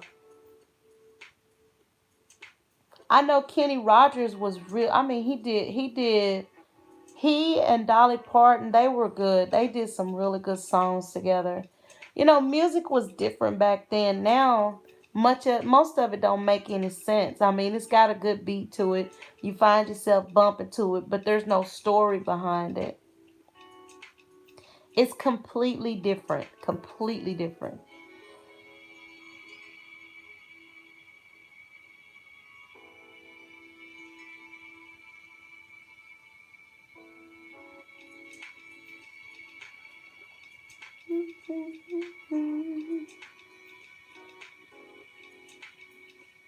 Okay? It's just, I don't know. It's like I said, most of it is a good beat. The words, I mean, it's a good beat. The words are they so, but there's no story. There's no meaning behind it. You know, they talk about the stuff they did in the streets or the kind of lifestyle they used to live or the kind of lifestyle they currently live. But it's just not the same. It's not. And I'm not going to say I'm a snob and I don't listen to it because then I would be lying. When I'm writing, if I need to channel a certain type of energy, I listen to certain types of music. Whenever I need to go back to the good old days, I'll listen to country, or I'll listen to I love Leonard Skinner. Uh, I'll listen to Leonard Skinner. Sweet Home Alabama. Oh my God, I love that song so much. When I need to really just like tap into like the 70s, the 80s, the 90s, I have to go back to rock and roll, because rock and roll and country, because those are the two types of music I listen to the most, because my dad is a drummer and that's what they played the most, at home. And so that's what I remember. I didn't really just start getting into R&B until like 2000, oh not 2000, but the 90s. When I started getting into my teens, that's when I started really just listening to R&B and rap. I didn't know anything about rap until I was like probably probably 17, 18, because in my dad's house, my mom and dad's house, it was pretty much forbidden. We didn't listen to rap. We listened to some old school R&B, but we didn't listen to much R&B either. And so I grew up listening to Rush, Pink Floyd, um, Def Leppard, um, the Eagles, Chicago, uh, CCR, um, just that genre of music, that whole genre of music. I That's what I grew up listening to.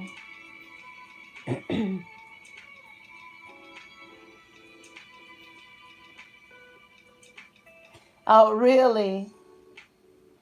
Oh my God. I really and truthfully, I grew up in a like when I lived with my grandmother, she's very like old school, like really hardcore Christian. So you couldn't do anything in her house but go to church. And then my mom and dad, they were the exact opposite. They were the exact opposite. So when I was a little kid and I stayed with my mom and my stepdad, we listened to rap. I mean, not rap, but rock and roll, country music, because there was always a jam session going on in the house. And they were doing stuff they didn't have no business doing. You know how it was back in those days. But that was then. But there were always a lot of people over, people drinking, people smoking, people having a good time. When I went to stay with my grandmother when I became a teenager, oh, she shut all that down. There was none of that. You went to church on Wednesday night, you went to church Saturday, and you went to church on Sunday. And then if there were any programs throughout the week, you went to that too. She was hardcore Church of God in Christ. She was Pentecostal to her heart. You could not wear,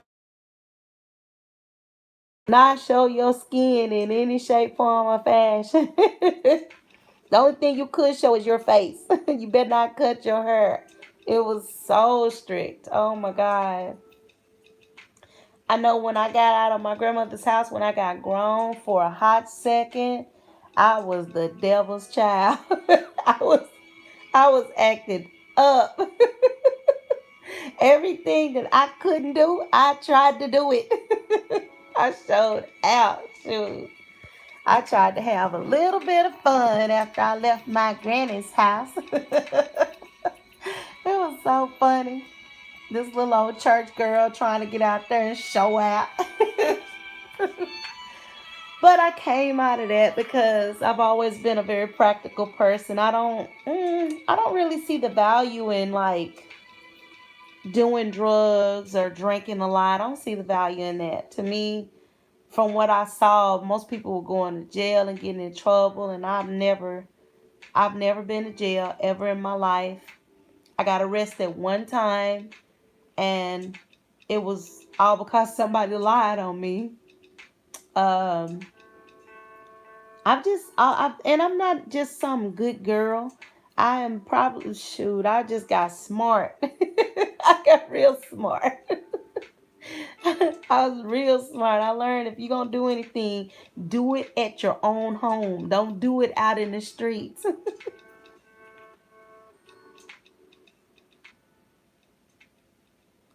Oh, wow, really?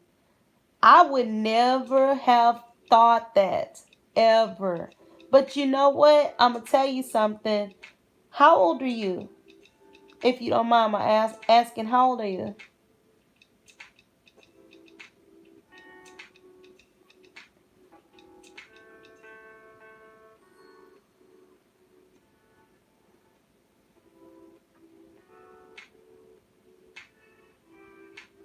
You know what? I need to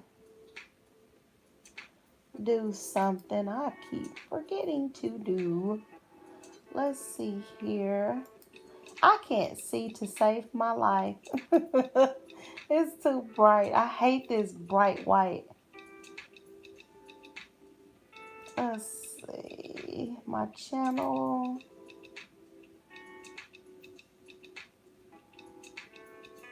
Uh,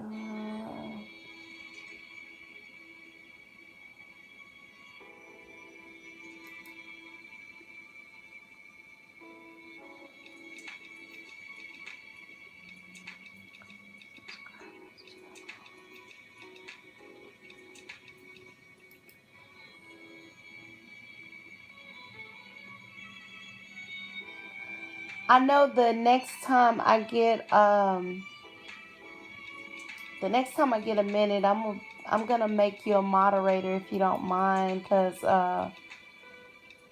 um I actually don't have any moderators, and I never really thought about having moderators. Um, I don't know. I just never really thought about it. So far, everybody's been so cool, you know.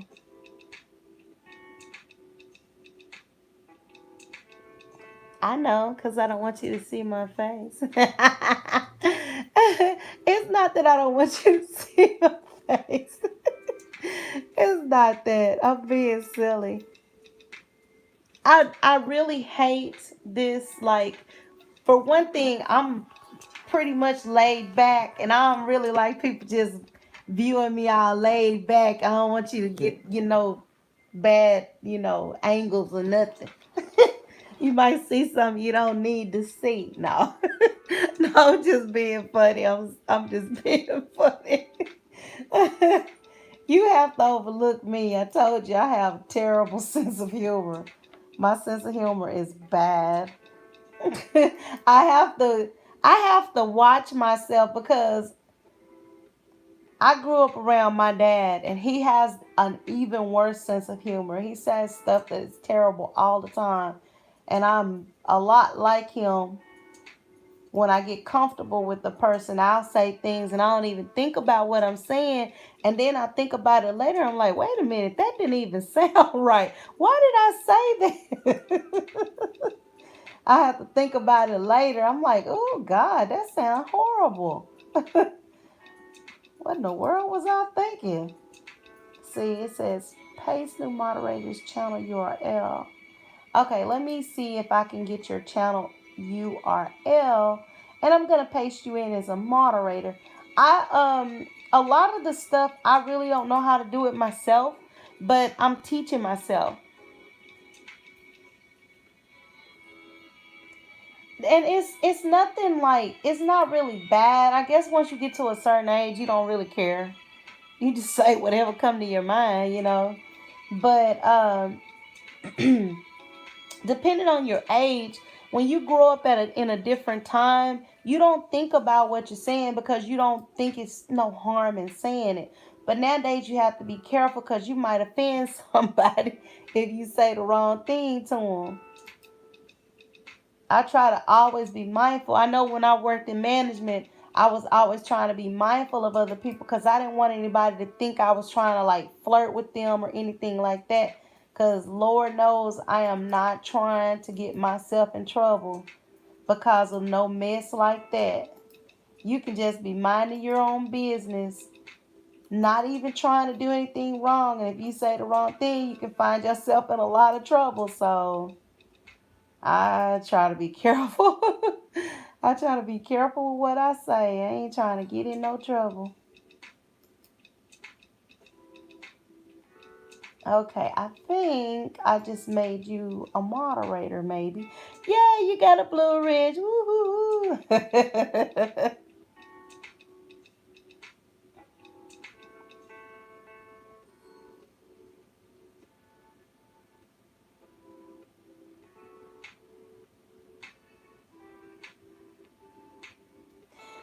Oh my goodness, I should have known. See, that's why we hit it off because you're gonna laugh. You're gonna laugh, sir. I was born January the 5th, 1976. I'm a Cappy too.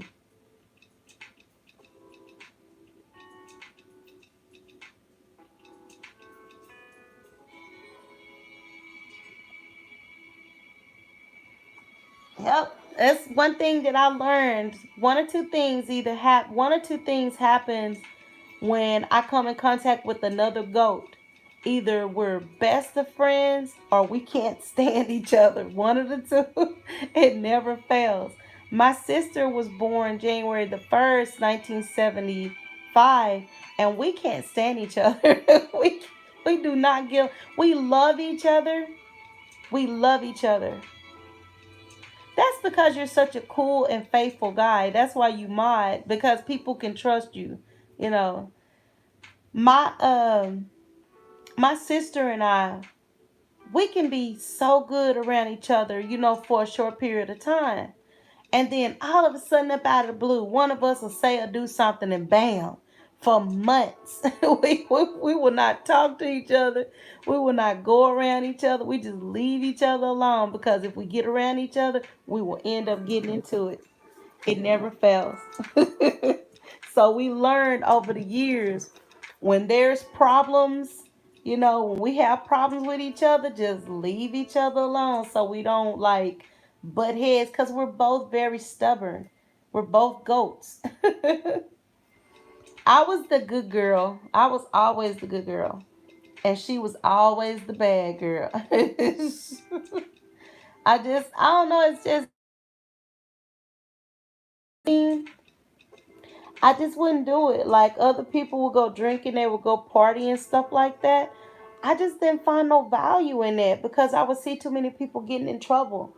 And I've always been the type of person, I don't want to get in trouble. Oh shoot, I don't want to be locked up.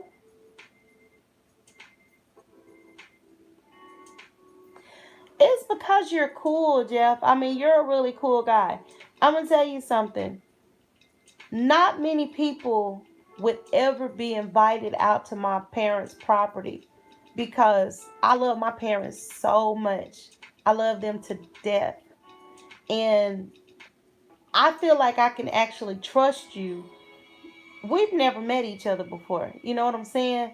But you just seem like cool people. You know what I'm saying? You seem like real cool people. And I just feel like you and my dad would click, real well. My dad is the type of person, he makes lifetime friends. But I try to, be careful. And I normally don't introduce them to anybody. The only men they've been introduced to from me were men that I was seeing. But I told my dad, I said, "Oh, he's just a friend. He's a friend." And so I told him, "You have a YouTube channel. I've been watching you." And I was like, "Dude," I said, "everything that they do, it just remind me of when we were kids and all the stuff we used to do, like when we were kids." I said, "It's so cool." And so I told him, I was like, "Yeah, I think you guys will really hit it off real well." And he's like, "Well, tell him to come on. We can just do this and that and the third." He was excited, which if he's excited, I'm excited. Shoot. I mean, I want my dad to have somebody that he can hang out with from time to time. I know, right? Yes, sir. You run with the gang of puppies who like the tree. How did you say that they? What's your saying? What is your saying on your show? They like the. Oh my God! I wish I could just say it off the top of my head. Um, I know you do. I That's why I said you go to Arkansas hunt and see what happens. You gonna fall in love, honey. I'm telling you right now. Arkansas and Texas are not the same. They are not the same. You'll get in there and there be so many coon, them dogs won't know what to do. They'll be like, wait a minute, there's coons everywhere. They'll be so doggone happy. Y'all be treeing coons left and right. Shoot. Oh boy, you go home, you have so much meat you won't know what to do with all that coon meat. Run that track and tree them coons. Run that track, tree that coon, boy. I'm telling you, you better trademark that. You better trademark it right away. Trademark it, put it on some t-shirts. You need to tell your son, I'm serious, if he don't do it, you do it. Trademark that cowboy sneakers. Oh my God. I'm telling you, people will get a laugh out of that. Cowboy sneakers and have a pair of boots on there. Shoot. People will get a, it only take one like really good slogan for everybody to be like, oh man, that's cool, and buy one t-shirt, and then a few people see it and they be like, oh, I want a t-shirt like that. Where did you get it from? Man, I got it from Jeff over there at Finley River Kennels.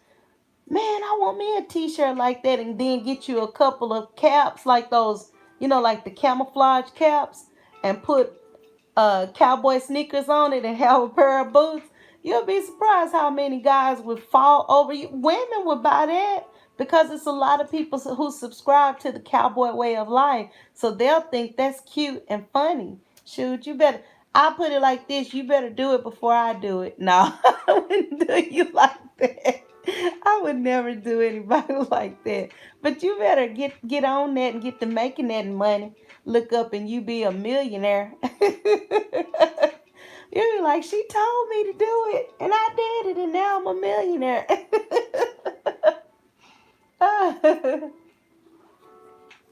All I want is just a shout out. If it wasn't for the bright idea of Andrea, I never would have done it. No. Shoot. Make that money. I mean, think about it. If somebody could make us a smiley face and put "Don't worry, be happy" on it and sell it and become a millionaire, you can make a million with country with cowboy sneakers and it'd be a doggone pair of boots. Cause I guarantee you there are a bunch of cowboys who will be like, "Yep, that's right." Okay, cut off pants, torn, and look, not just the t-shirts with the cowboy sneakers on it, but the cut off t-shirts, the ones with the sleeves torn out. Cause cowboys, they like to walk around with that t-shirt, especially during the summertime when it's real good and hot. with no I already got holes in them. Yeah.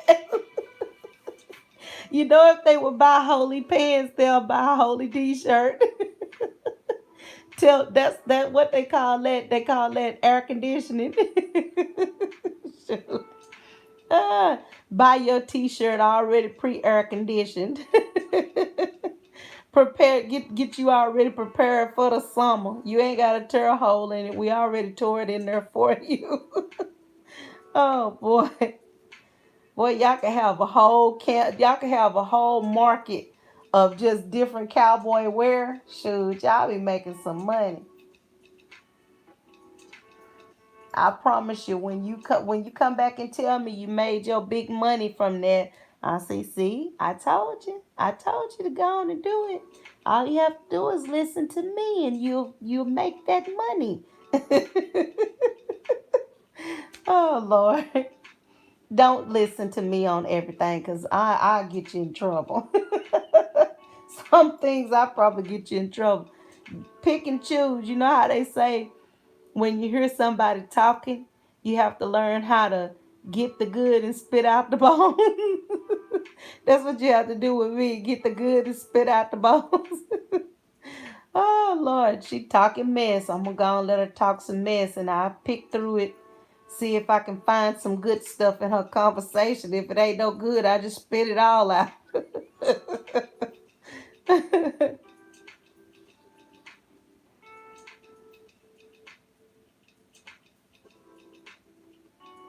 Exactly. That's exactly right.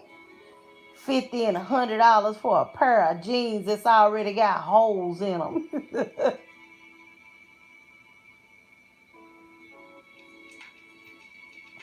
And the messed up part about it is they probably took some, they probably took some of those jeans that people took back and or threw away or whatever, took them jeans, repurposed them, turned around and took some worn old jeans, washed them, creased them up real good, or got them ready for distribution and sold them suckers like they were new and they'd already been worn. So somebody done already wore your jeans, and here you are paying $50 to $100 for it.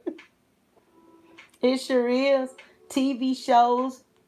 You can't hardly watch a TV show that is not a remake of something else. You can't hardly watch a brand new, authentic TV show. That's why I don't watch TV.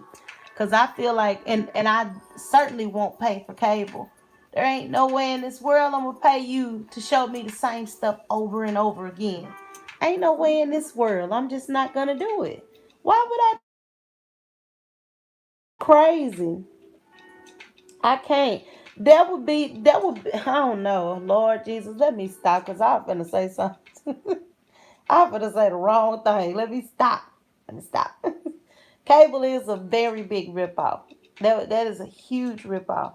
I refuse to watch cable. I pay for Netflix so these kids can watch what they want to watch. And I can watch a few movies every now and again. And I watch YouTube because you can watch dang near everything on YouTube nowadays. The only reason why I won't pay for a YouTube subscription is because I'm thinking to myself, oh, excuse me, why would I pay for YouTube when, and if you think about this, YouTube is like 30 or 40 some odd dollars a month. But Netflix and Hulu is like, I think Hulu is like 12 or $13 a month. Netflix is like 13 or $14 a month, $15 a month, something like that. Why would I pay for, right? Why would I pay for YouTube? They have like those streaming packages like Netflix. They have that. But why would I pay more for YouTube when I'm getting what I want from Netflix? I'm not going to do that. If I buy if I put Netflix away and I go to YouTube and I don't like YouTube, then I'm gonna be mad because I paid double what I already pay for Netflix. So I'm not gonna do that. Shoot, I'm not gonna do it. I just stay where I am. I pay for Netflix and I watch other stuff like on the internet for free, and I just go on by my business because I don't see no sense in paying for something. If you buy a cable package, they usually show mostly reruns, and then like 3 4 times a month, maybe like every Friday, you'll get a new movie. Oh, that's bull, Billy. You pay $100 and some odd dollars a month for four new movies a month. And if you got cable channels, they usually show the same new movies. I'm like, man, y'all think somebody crazy. Y'all think somebody crazy. I don't have to have all that mess. I just don't. I can live without it. And every time I pay my bill, they always trying to get me to upgrade and stuff. I'm like, I ain't upgrading. The only thing I need is the internet. I don't need anything else. Because I get everything I need from the internet.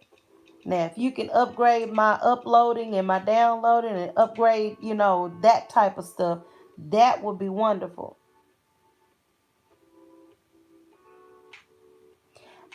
I think it's just the two of us.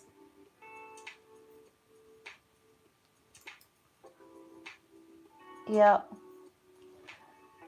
One thing I will say, I'm really thankful because a lot of people have been coming in, they come in, they support, and then they may come in and show some love and then leave. But I'm just thankful that I'm getting that presence, because I know some people have been networking with each other for a while. Oh yeah.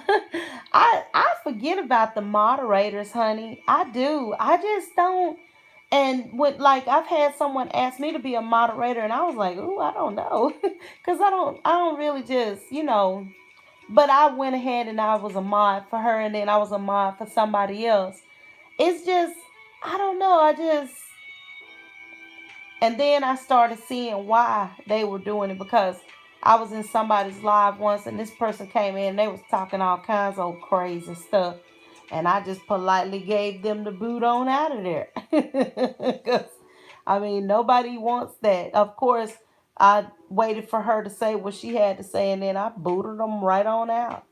Because, I mean, people are trying to do what they're trying to do and they don't need somebody coming in messing up their live like that. I'm just it's like I said, I've just been grateful for whatever little bit I get because I've actually grown pretty fast since I started networking. Since I started networking, I would say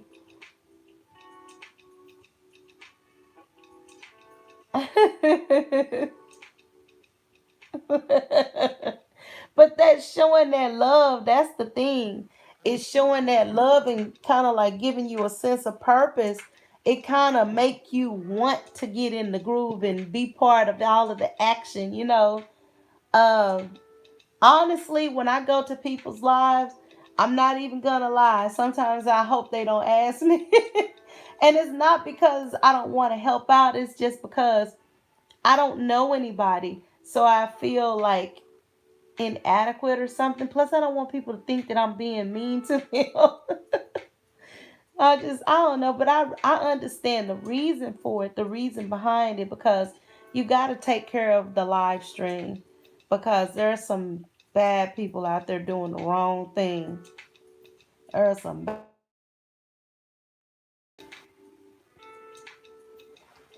Let's see here. See, can I? Yeah, I think I can respond. Let's see.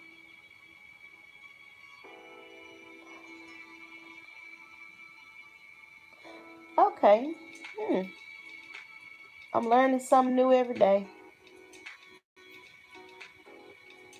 I was trying to see how.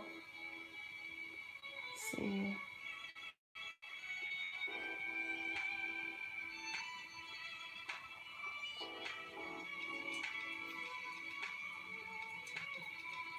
I was looking at the chat viewing options because I think this is the first live I've done on my phone that actually worked.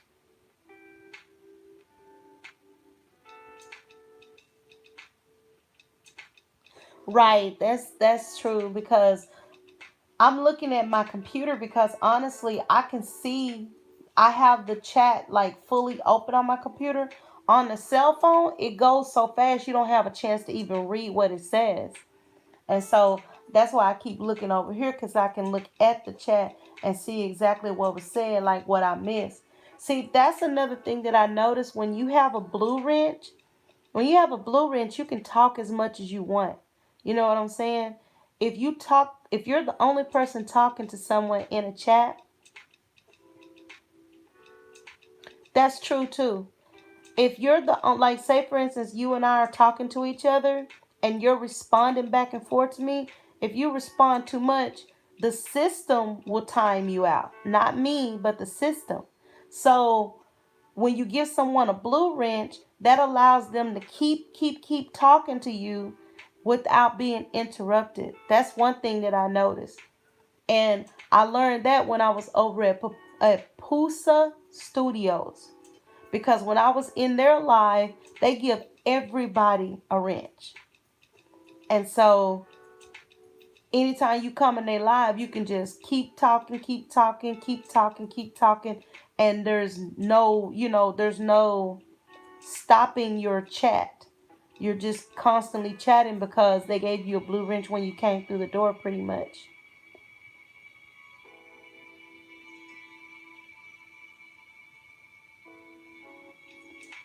Right. If you ever notice when you go to Pusa Studios, you'll if you'll look pretty much everybody in there has a blue wrench. And then like if somebody new comes in, you can tell the new people because they don't have blue wrenches. So I noticed he was saying in one session that he doesn't he doesn't make differences with the blue wrenches. He just gives everybody a blue wrench, and then they kind of, I think he and his wife just kind of keep an eye on, like they shouldn't say. He let them know, and then they will time you out. They'll time you out if you say something you shouldn't say. So for the most part, every time I go over there, I was amazed because when I sent Tracy over there, TM Mary Kay. I think it's TMKP. I think that's her channel name. But her name is Tracy. When I sent her over there, she was amazed that they just allowed anybody to be a mod because she's been on some of those channels where they are really kind of like not nice, some of the people, and they don't always like, you can be with them forever and they'll never mod you up. They'll just leave you like, even though you showing all this loyalty, you always come to their page, you always support everything they do, and they will never mod you up. And so she was it touched her a lot when she saw that people were, so giving and so nice and so kind. I told her about Pusa Studios. I told her about you. I told her about Jay Scully because I want her to be around some positive, people instead of being around people that have negative vibes and are not really just helping her. Because it's frustrating when you're trying to learn and grow and you don't have any positive people supporting you, backing you up, boosting you, giving you life, it'll make you want to quit. Right, exactly. Exactly. I mean, I this is a very relaxed live. I'm not one of I don't I know you come in, whatever you want to talk about, we'll talk about it. This is a very relaxed, chill, early in the morning live where you can just come in, you can check around and see if there's anybody you haven't made connections with. If you've made connections with everybody, that's wonderful. And just show your love and support, and everybody will do the same where you're concerned. That's what this live is all about. It's kind of chill and relaxed. And we laugh a lot over here. We try to stick to being good, average, decent people, but every once in a while we veer off course. There's nothing wrong with that. We'll come back. I know, right? It's kind of fun because it's like I said, I'm a quirky person, and no, most people would never know that about me because I'm guarded. I guard myself well. I don't care about somebody watching my video and saying, "Oh, she crazy as all get out." But I want you. Everybody's not just gonna see that side of me, honestly, because it took me a long time to even do a live. It took me a long time to do a live. It took me a long time because I kind of shut myself off from people. Once I started dealing with health issues, I didn't want to be too exposed. And then when I finally made up my mind to make a YouTube channel, that was exposing because it's like, okay, what am I going to talk about? And then,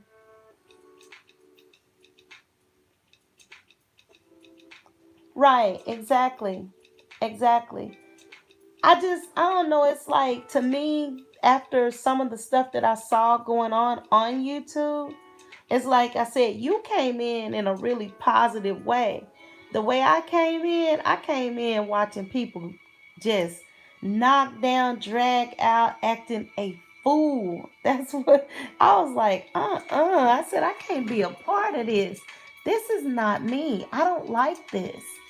And so I decided that I was going to do something more positive. That's the reason why I started doing my own channel. because I got tired of seeing people fighting and like beefing back and forth every time you turn around. That it was just exhausting. I'm not that type of person. I like to laugh. I like to laugh, honey.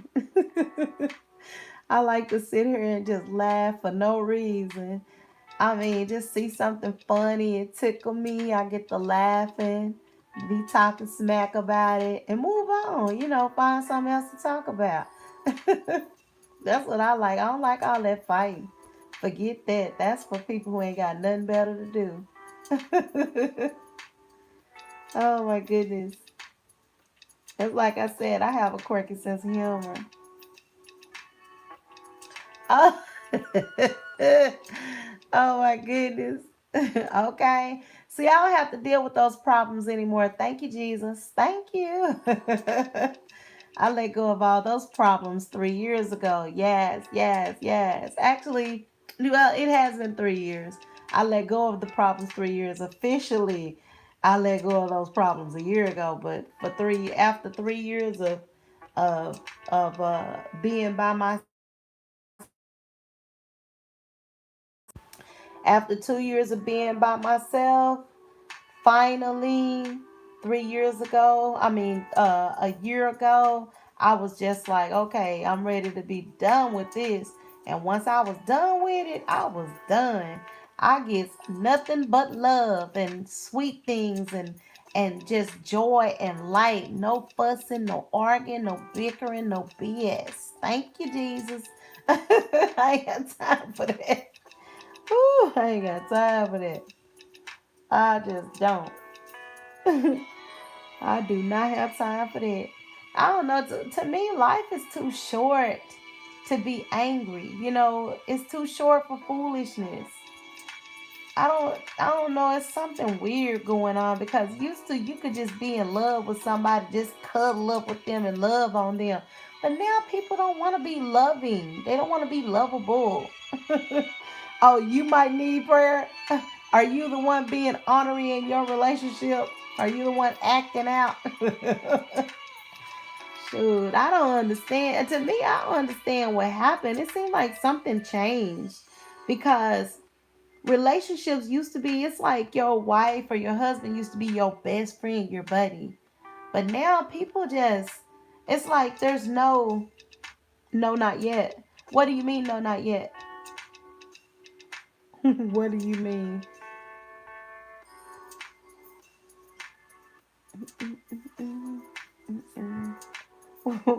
What are you referring to, Sir Jeff, when you say no, not yet? Dare I ask? Or should I maybe skip on over to something else? You better not be naughty. Shoot, you're gonna get a good old fashioned whoop.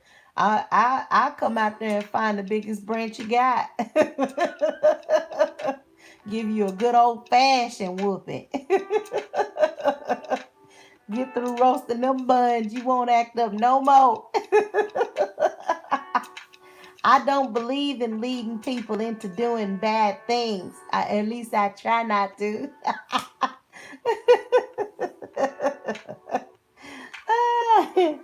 Yes, Lord, I try my best not to lead people into doing bad things because then I have to answer for that. I ain't trying to get myself in trouble. I know my ex-husband, he gets on my nerves because he'll try to he'll try to start something. I'll be like, if you don't get away from me, you got a whole wife. Don't even try it, sir. We're not even gonna play those games. So, I was like, I ain't got time to be getting no whooping by the Lord. Thank you. Bye. Should have thought about that beforehand. Sure. I don't get. I'm not. You ain't. I'm like, what makes you think you gonna get the cookies and cream and you got cookies and cream at home? You better go home and get some cookies and cream. Shoot.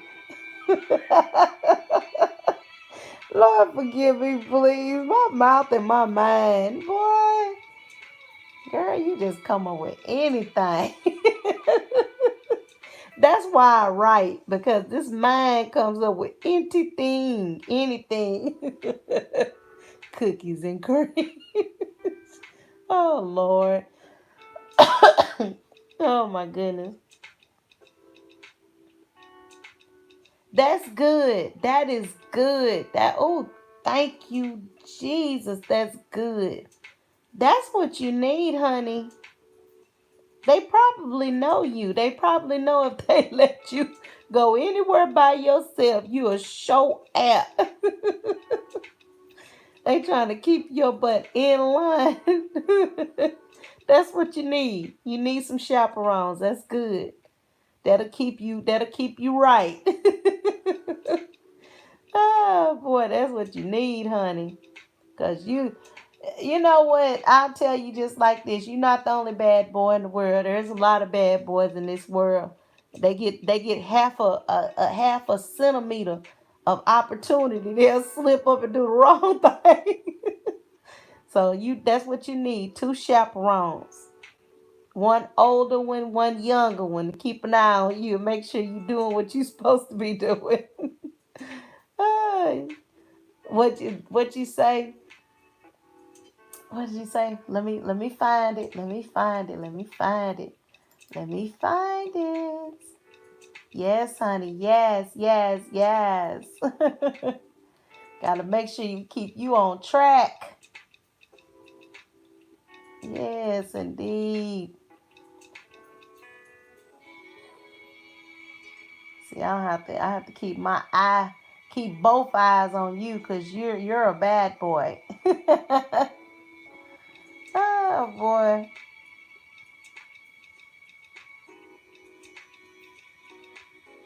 Was it run that track and treat him coon? That's what you're supposed to be doing right there. That's it. Nothing else. You're supposed to be good. Even if it's hard to be good, you're supposed to be good.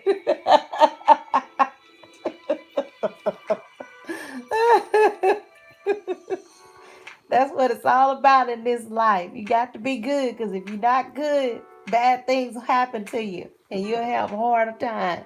Especially with them two big old boys you got, they'll get you. Especially Anthony because he is something else. That little joker. He's funny though. He is too funny. I would like to see my dad on one of your videos. That would be hilarious. I would be done. I would be so done. Cause I would be encouraging y'all to do all kinds of stuff. Oh boy. That would be something fun to see though, for real. Watch you and dad out there. I'm not gonna encourage y'all to be out there blowing stuff up though, cause y'all might get in trouble. Y'all might get in trouble fooling around with my daddy. 'Cause he always looking for the next big thrill. Y'all stick to okay. Y'all stick to running that track and treating them cool, cause y'all get to do anything else, y'all might get in trouble. Oh, my dad will have you out there having way too much fun. Cause he is an instigator. He's one of those type people. He like to have stories to tell. So honey, let me tell you. He'll be showing you all kinds of fun stuff to do. He's something else. He really is. He is something else.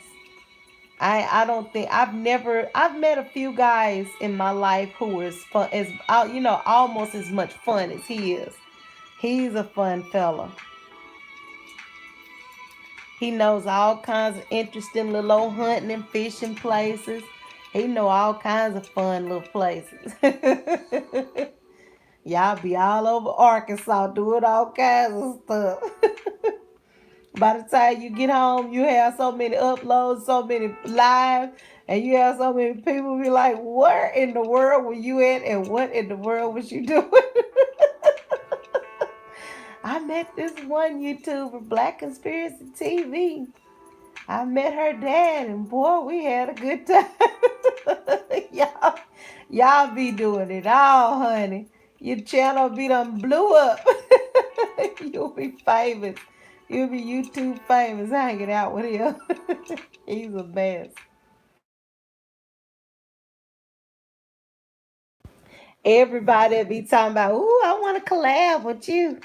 I got to collab with you. I seen what y'all was doing. Y'all was on it.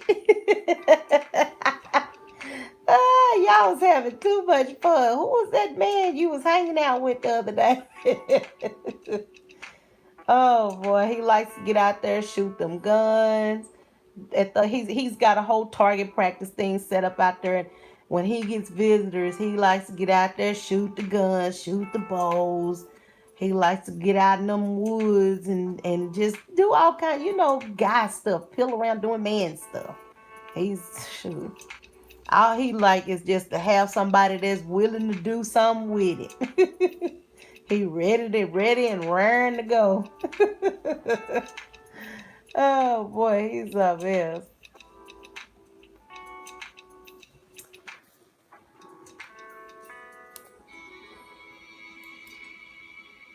I was trying to get my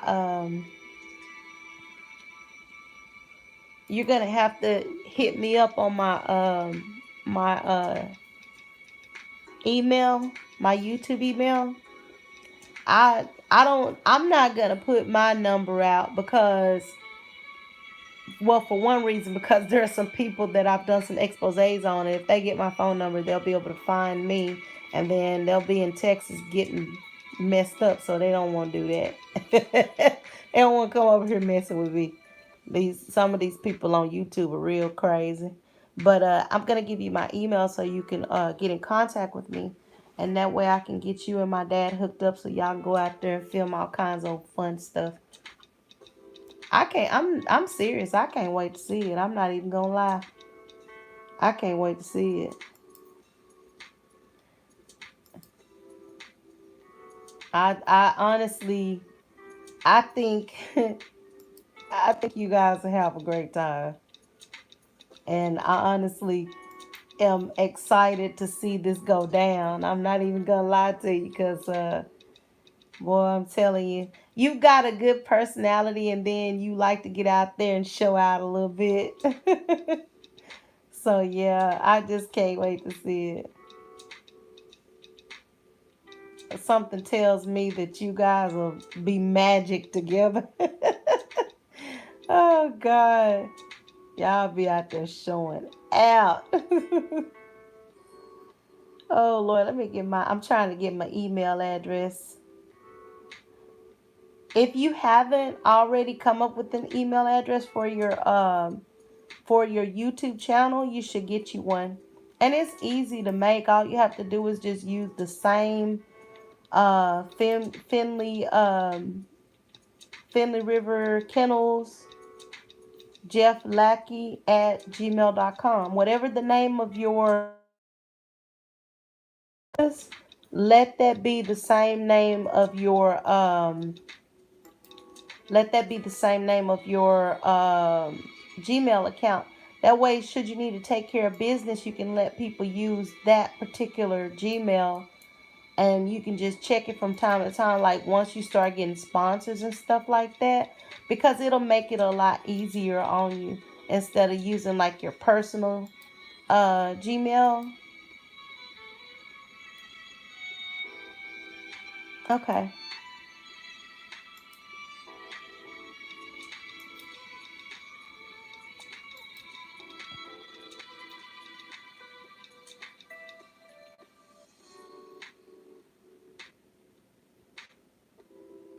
Okay. I just posted it.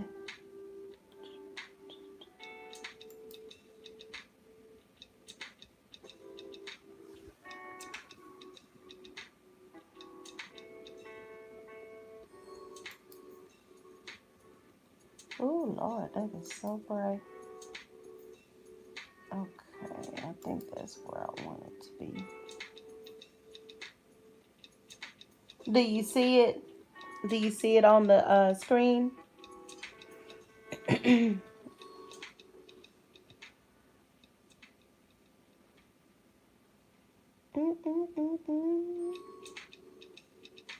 Okay, cool. Yeah, if anybody sends me a message to that Gmail and it's not something that I'm expecting, I won't even pay attention to it. Because only certain people have that actual Gmail, like businesses and stuff. I'm trying to get some sponsors on some different stuff, so um, trying to get sponsors and everything. I try to make sure I had a Gmail that matches my account, my YouTube account.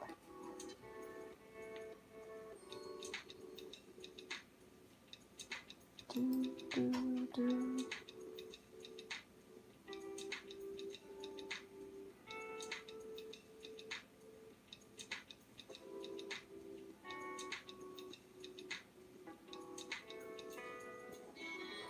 Oh wow, that would be nice.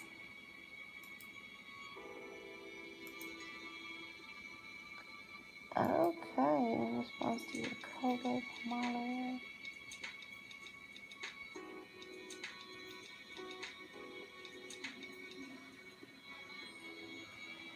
All right. Mm, okay, so I'm getting some good feedback from some of the companies that I reached out to for. Okay, cool. I reached out, and that was another thing that I listened to. Sugar Delight. She was talking about ways of getting sponsorships, and I was listening to her, her recommendations, and I did that, and I actually got some responses, which is actually pretty cool. So, like on your channel, since your channel is about coon hunting and stuff like that, I would look at like reaching out to different type of sponsors um, like anything dealing with the training, the feeding, any products that you use for your animals to get them ready for competitions and stuff. I will look at reaching out to different companies and letting them know that you have coon dogs, you use their products, and you were looking at doing some sponsorships with them on your YouTube channel. And uh, basically just let them know you do like live coon hunts so people can see what you do, and a lot of people come in, they view it, and you review like the products that you use, like even the dog collars and stuff like that. Who's to say you might get you a nice little sponsorship deal? I know that would be real nice if you did. Get you a good little sponsor, get you a couple of good sponsors, I can't talk this morning, sponsorship deals, and then you won't have to work so hard. I mean, you might have to work, but maybe not so hard.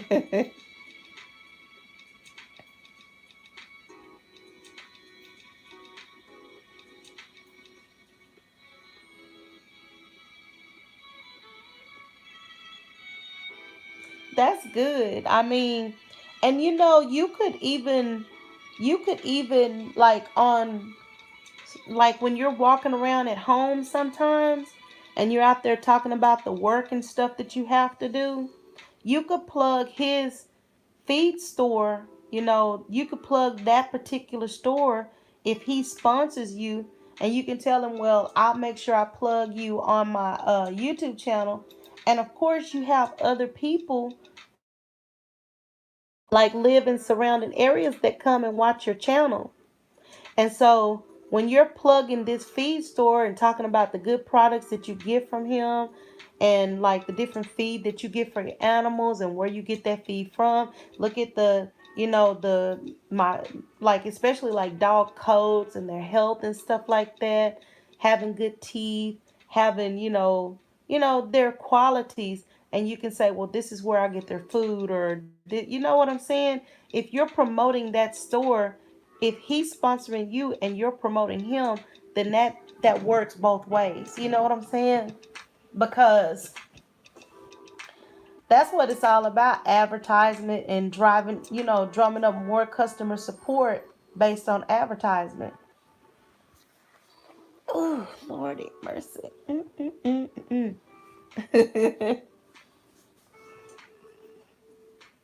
Yeah, I would be reaching out to Purina, and whoever else you deal with. Just send out like a general like email letting them know that you do uh live hunts, and you let people know that this is the type of food that you use for your dogs. Right. Because believe it or not, and make sure you say, if you go into this store, tell them Jeff sent you. You know what I'm saying? That is the best. That is the best right there.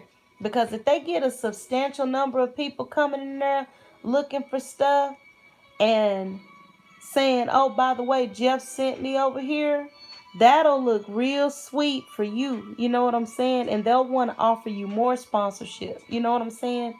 Maybe in the form of giving you, like maybe so much free credit or something like that towards getting your animals up and running, or, just whatever they can do to help you out to keep you promoting their business. Because in all honesty, in little country communities, feed stores are still doing pretty good, because if you live in a country community where you're raising animals, you have to have feed. But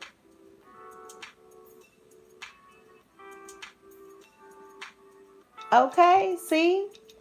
And see, like, if it, I mean, I remember my sister, she had like a little homestead in Linden, Texas.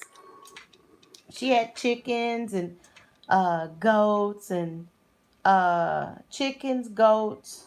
She had a horse. She was trying to build up her nice little old homestead. And down there, they gave her a line of credit, to get her feed and stuff like that for her animals. Well, see, that's the thing. If you get a line of credit, but it's free credit, not credit you have to pay back, that'll help you out. Shoot, that'll help you out, is, towards feeding your animals. Even if it's just credit towards like what the stuff that you get for the dogs, or if it's just credit in general. If he offers you some type of a, something that'll take some of the burden of your finances off of you, you can't beat that. You cannot beat that with a stick, honey. You just can't.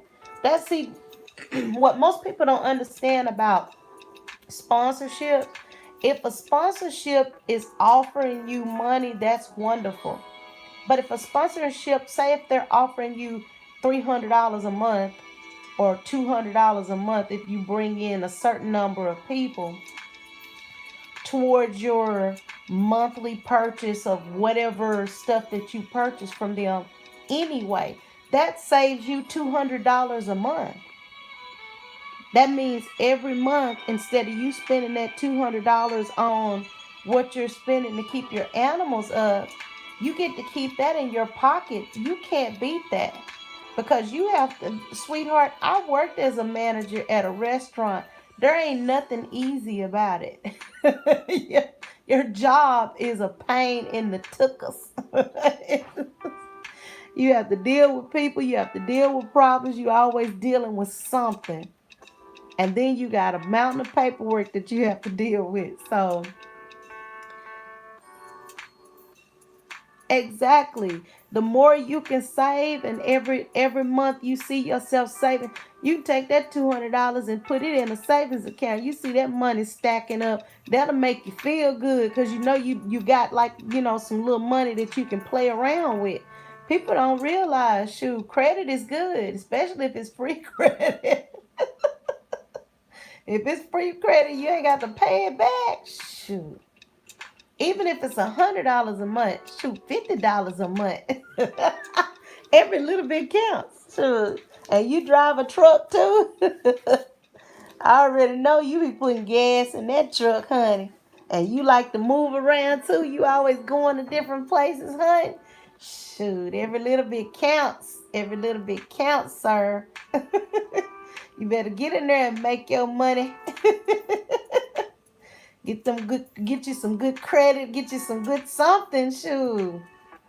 Cause I know when you keep up animals, your pigeon feed, your dog food.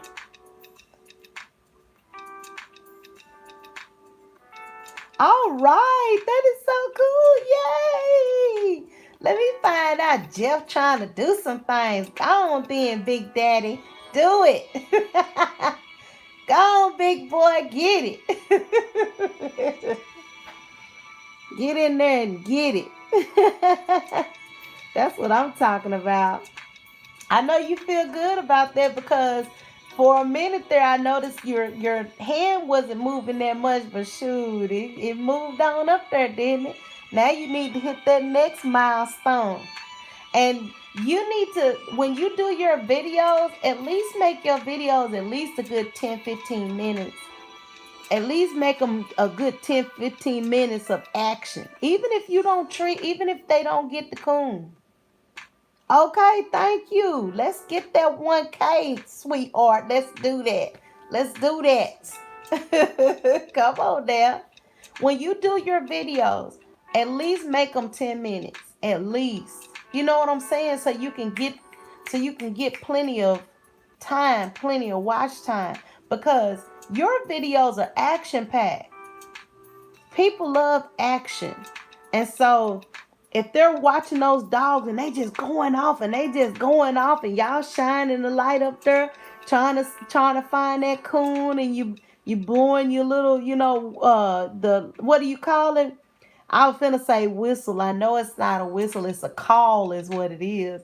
You blowing that little call and them dogs is showing out because they want to get to that coon. Should you want to at least get a good 10, 15, 20 minutes of that? So people be like, oh, what is going on? What's gonna happen? You want them to spend more time in your videos because your videos have action in it. But see, they may not want to hear I think you call it a squalor. They may not want to hear that like up close to whoever is recording. But if you're over by the tree or away from them and you're calling, you know what I'm saying? People will like to hear that because first of all, they don't even know what it is. So you think about it for every so many videos that you do, you make sure you get that in there because you might get people asking you, oh, well, what is that? What is that? And then you explain it to them. Oh, this is a product I bought at such and such and such and such. And when I use it, it'll make the coon look out and we can see his eyes. Because see, I heard y'all say that in one video. See, you only explained it one time, but think about the number of people who've never seen you. You only explained it one time, but you have other videos where y'all are using that call. If they don't know what it is, they missing out on the fun because they don't even know what you're doing. So part of what you're doing, because I noticed when you be walking through the thickets and stuff, and walking through the water, and walking to Timbuktu, and Tippecanoe and Timbuktu. When you walking, doing all that walking, you do a lot of explaining and telling people what's going on. You let people know how far the dogs are away. You do a great job at that. You know what I'm saying? Explaining what's going on. When it's a frenzy and those dogs have treed a coon or y'all think they've treed one, you need to let people know exactly what's going on because there are some people who are watching and like that kid up there in Canada, he said he's never seen a coon before. You might even on one you might just do like a kind of like a tutorial and just show some pictures of what raccoons look like. This is what we're hunting. And my dogs have been trained to be able to go sniff the ground and actually locate this animal just by scent alone.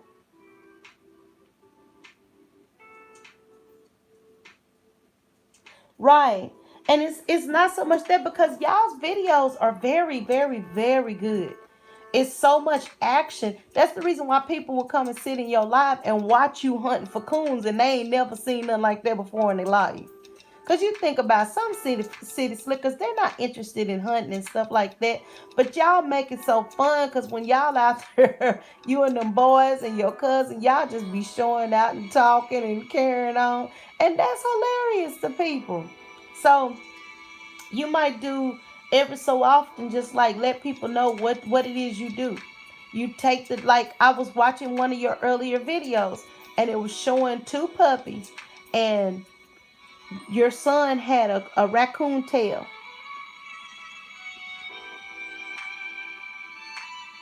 Right. But see, your normal life is interesting to other people, because look at the Duck Dynasty. That was their normal life too. Look at how much money they got now. Them jokers are wealthy. They're super wealthy. They were just some country boys who decided to advertise their normal life. And in advertising their normal life and branding their products and everything that they came up with, they branded it. Just like I said, those the cowboy sneakers. I would never let that get away. I'm sorry. No, sir. I will get somebody who's good at drawing, and draw up you a real nice picture of some, of what you would consider a good pair of cowboy sneakers. And then I would take that, and then I would make me some t-shirts. I would make me some baseball caps. Okay? You see what I'm saying? They made a bunch of those calls, those duck calls, and they made a bunch of merchandise, and they got a TV show. And they, like you said, you didn't even see them duck hunt. Basically, all the TV show did was basically show their everyday life. You know what I'm saying? So you're out there actually showing people, you and your sons and your cousin, raccoon hunting. They actually getting to watch the activity. Think about those shows like Man versus Nature. I think Man versus Wild or something like that. People watch that show. That dude be out there by himself. Of course, he have a camera crew. That dude be out there by himself, so called surviving the wild and stuff like that.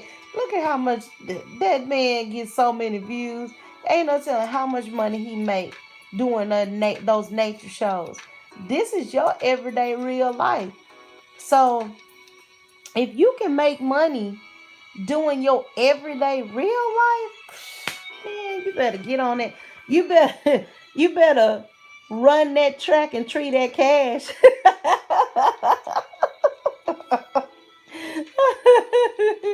You better run that track and treat that cash. You need to make you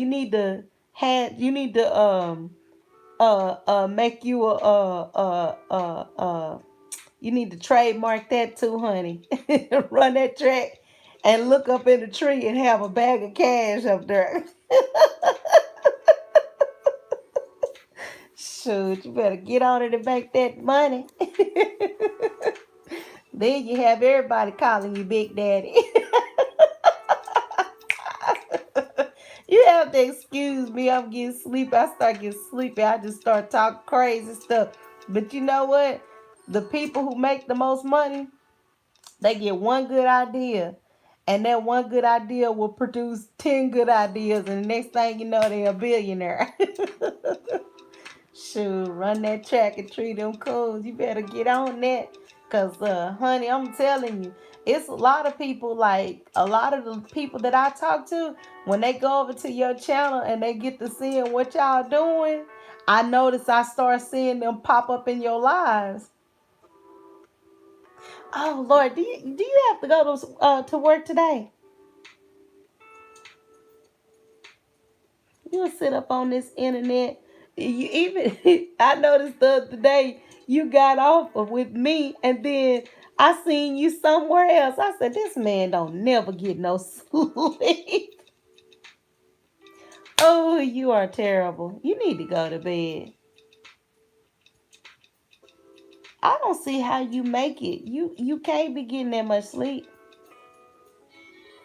You cannot be getting that much sleep because you be on her all night long. And then you work from 2:30 to what, about 1 in the morning?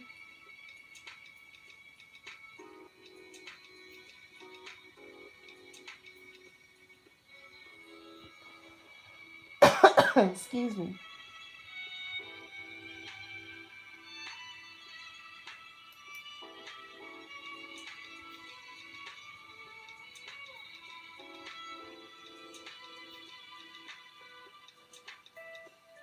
Okay, you need to go to bed, seriously.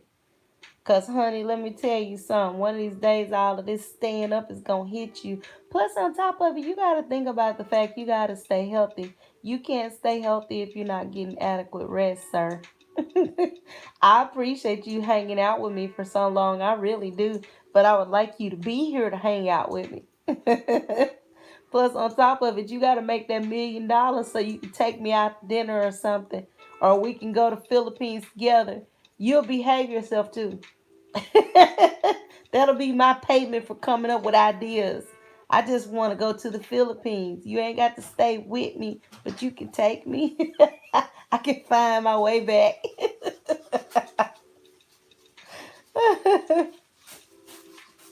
All right, hon. You be good, and I'll talk to you later. Thank you so much. Oh, that's my daughter. She decided to come and poke and peek into my live. Hi. Okay, bye. That's my daughter, Amber. All right. Anybody who showed up to the live at this time, I sure do appreciate you for stopping by.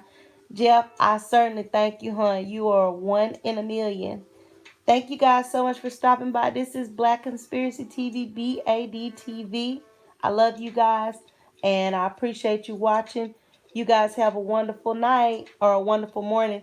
Jeff said hi, Amber. I'm surprised because normally she wouldn't even poke her little head in here. All right, guys, y'all stay blessed. And as always, keep your eyes open and your ears sharp. See you later, guys. Bye.